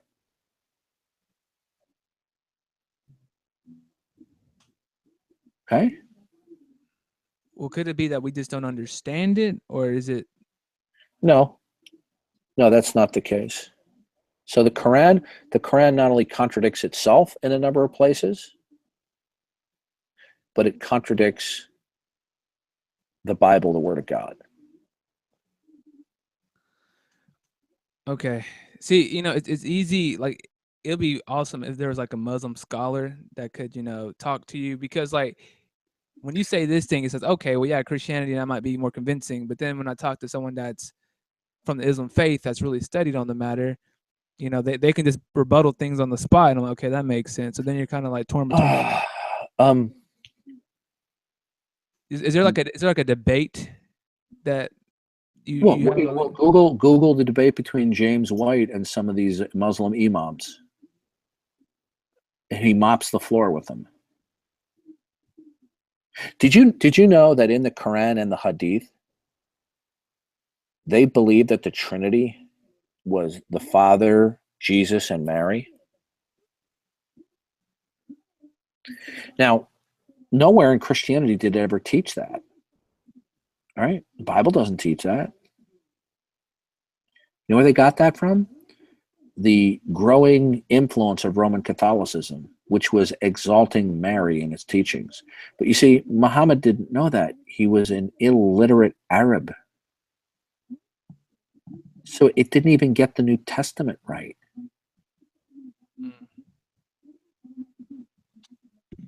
I gotta watch some of these debates. Maybe that'll give me a better understanding. Yeah. Listen, the only reason why people adhere to Islam is because they're utterly ignorant of these contradictions. Now people say, "Oh, the Bible's full of contradictions." Do you know what? Every time I've gone one by one down these alleged contradictions, they're not there. And they shouldn't be there, right? Because the Bible doesn't have any contradictions, correct? There are no. Are there some passages that raise question marks? Yeah, but when you look into it further, these are not actual contradictions. Can you share with do you know some of these passages that bring Oh, sure. Let's take for example Mark 7 verse 31, where it says Jesus left the vicinity of Tyre, went through Sidon to Galilee and this Decapolis. Okay. Well, people go, well, wait a minute. This is a contradiction here, because you see, when you leave Tyre, you have to go north. Excuse me. When you leave Tyre, you have to go north to go to Sidon. Mm-hmm. But in order to go to Decapolis, which is by the Sea of Galilee, you got to go south. So Jesus went north to go south. And they cite this as an example of a geographical contradiction. But when you actually look up the text, there's no contradiction here. It says he left the vicinity of Tyre, went through the region of Sidon, and then he went to Decapolis. It doesn't state that he had to go through Tyre in order to get to Decapolis. That's the superimposition of the skeptic. Number two, there's a mountain range in between I believe it's Hebron, in between Tyre and Sidon and the Sea of Galilee. And you have a choice. You either climb over this mountain range, or when you're in the vicinity of Tyre, if you go slightly north, you can turn right through the mountain pass where there's a river flowing, and you can follow the river where it meets the Jordan River, where you have fresh water all the way down to the Sea of Galilee, where there are trade routes. So when you hear from people like Bart Ehrman, they will cite it as a contradiction. For example, like Bart Ehrman says, well, how many angels were at the tomb? This gospel says this one. This gospel says that. No, these are differing accounts, but they're not contradictory. But shouldn't they all be the same, though? No. And in fact, do you know what a dead giveaway that witnesses are lying? Okay. Police investigators know that when witnesses give identical accounts, that tends to be indicative of collaboration. People will generally give similar but not identical accounts. Now, hold on a second. If the gospel writers gave identical accounts in many instances, do you know what they would be accused of? They would be accused of fabrication, that they were colluding. So the fact that we have a number of parallel passages where they differ slightly, but they're not contradictory. Look, suppose you went to the movies with your wife or girlfriend, and you went with, let's say, your best friend. Okay, we'll go Bob and your wife is Jane. You, Bob, and Jane go to the movies, and you had a really good time, but the movie wasn't really that good. But even though it wasn't good, you had a good time, right? And you told me that you went to the movies the other day with your buddy Bob, and that he told you that his wife is pregnant, right? But then you tell somebody else, well, you went to the movie with your wife, and the movie, it wasn't really good. Now, if you tell this different story to different people, you emphasized and told certain details, but didn't give other details that you left out that you gave to somebody else. Now, the accounts, if we compile them, would differ, but they wouldn't necessarily contradict each other. So, for example, you might be telling your mother that you went to the movies with your wife, but you may have just left out that your friend Bob went in there. The fact that you left it out doesn't mean that he wasn't there. Okay. Now, it would only be a contradiction if you told your mother that you went alone to the movies only with your wife and with nobody else. But if you just mentioned you went to the movies with your wife and you just simply left that out. Now, the fact that we have differing accounts for the Gospels is far more likely to be the product of eyewitness testimony that has been written down. And that's what accounts for differences, because eyewitnesses will frequently give somewhat different accounts, but don't necessarily constitute. And when you listen, this is what I want you to do for me, right? I want you to promise me you will watch that video of Tim McGrew going over Bart Ehrman. And then I want you to, okay, after you watch it, I want you to get back to us in a hangout and tell us what your opinion now is of Bart Ehrman, because I have a bruise on my jaw from it dropping and hitting the counter from what he exposed about Bart Ehrman.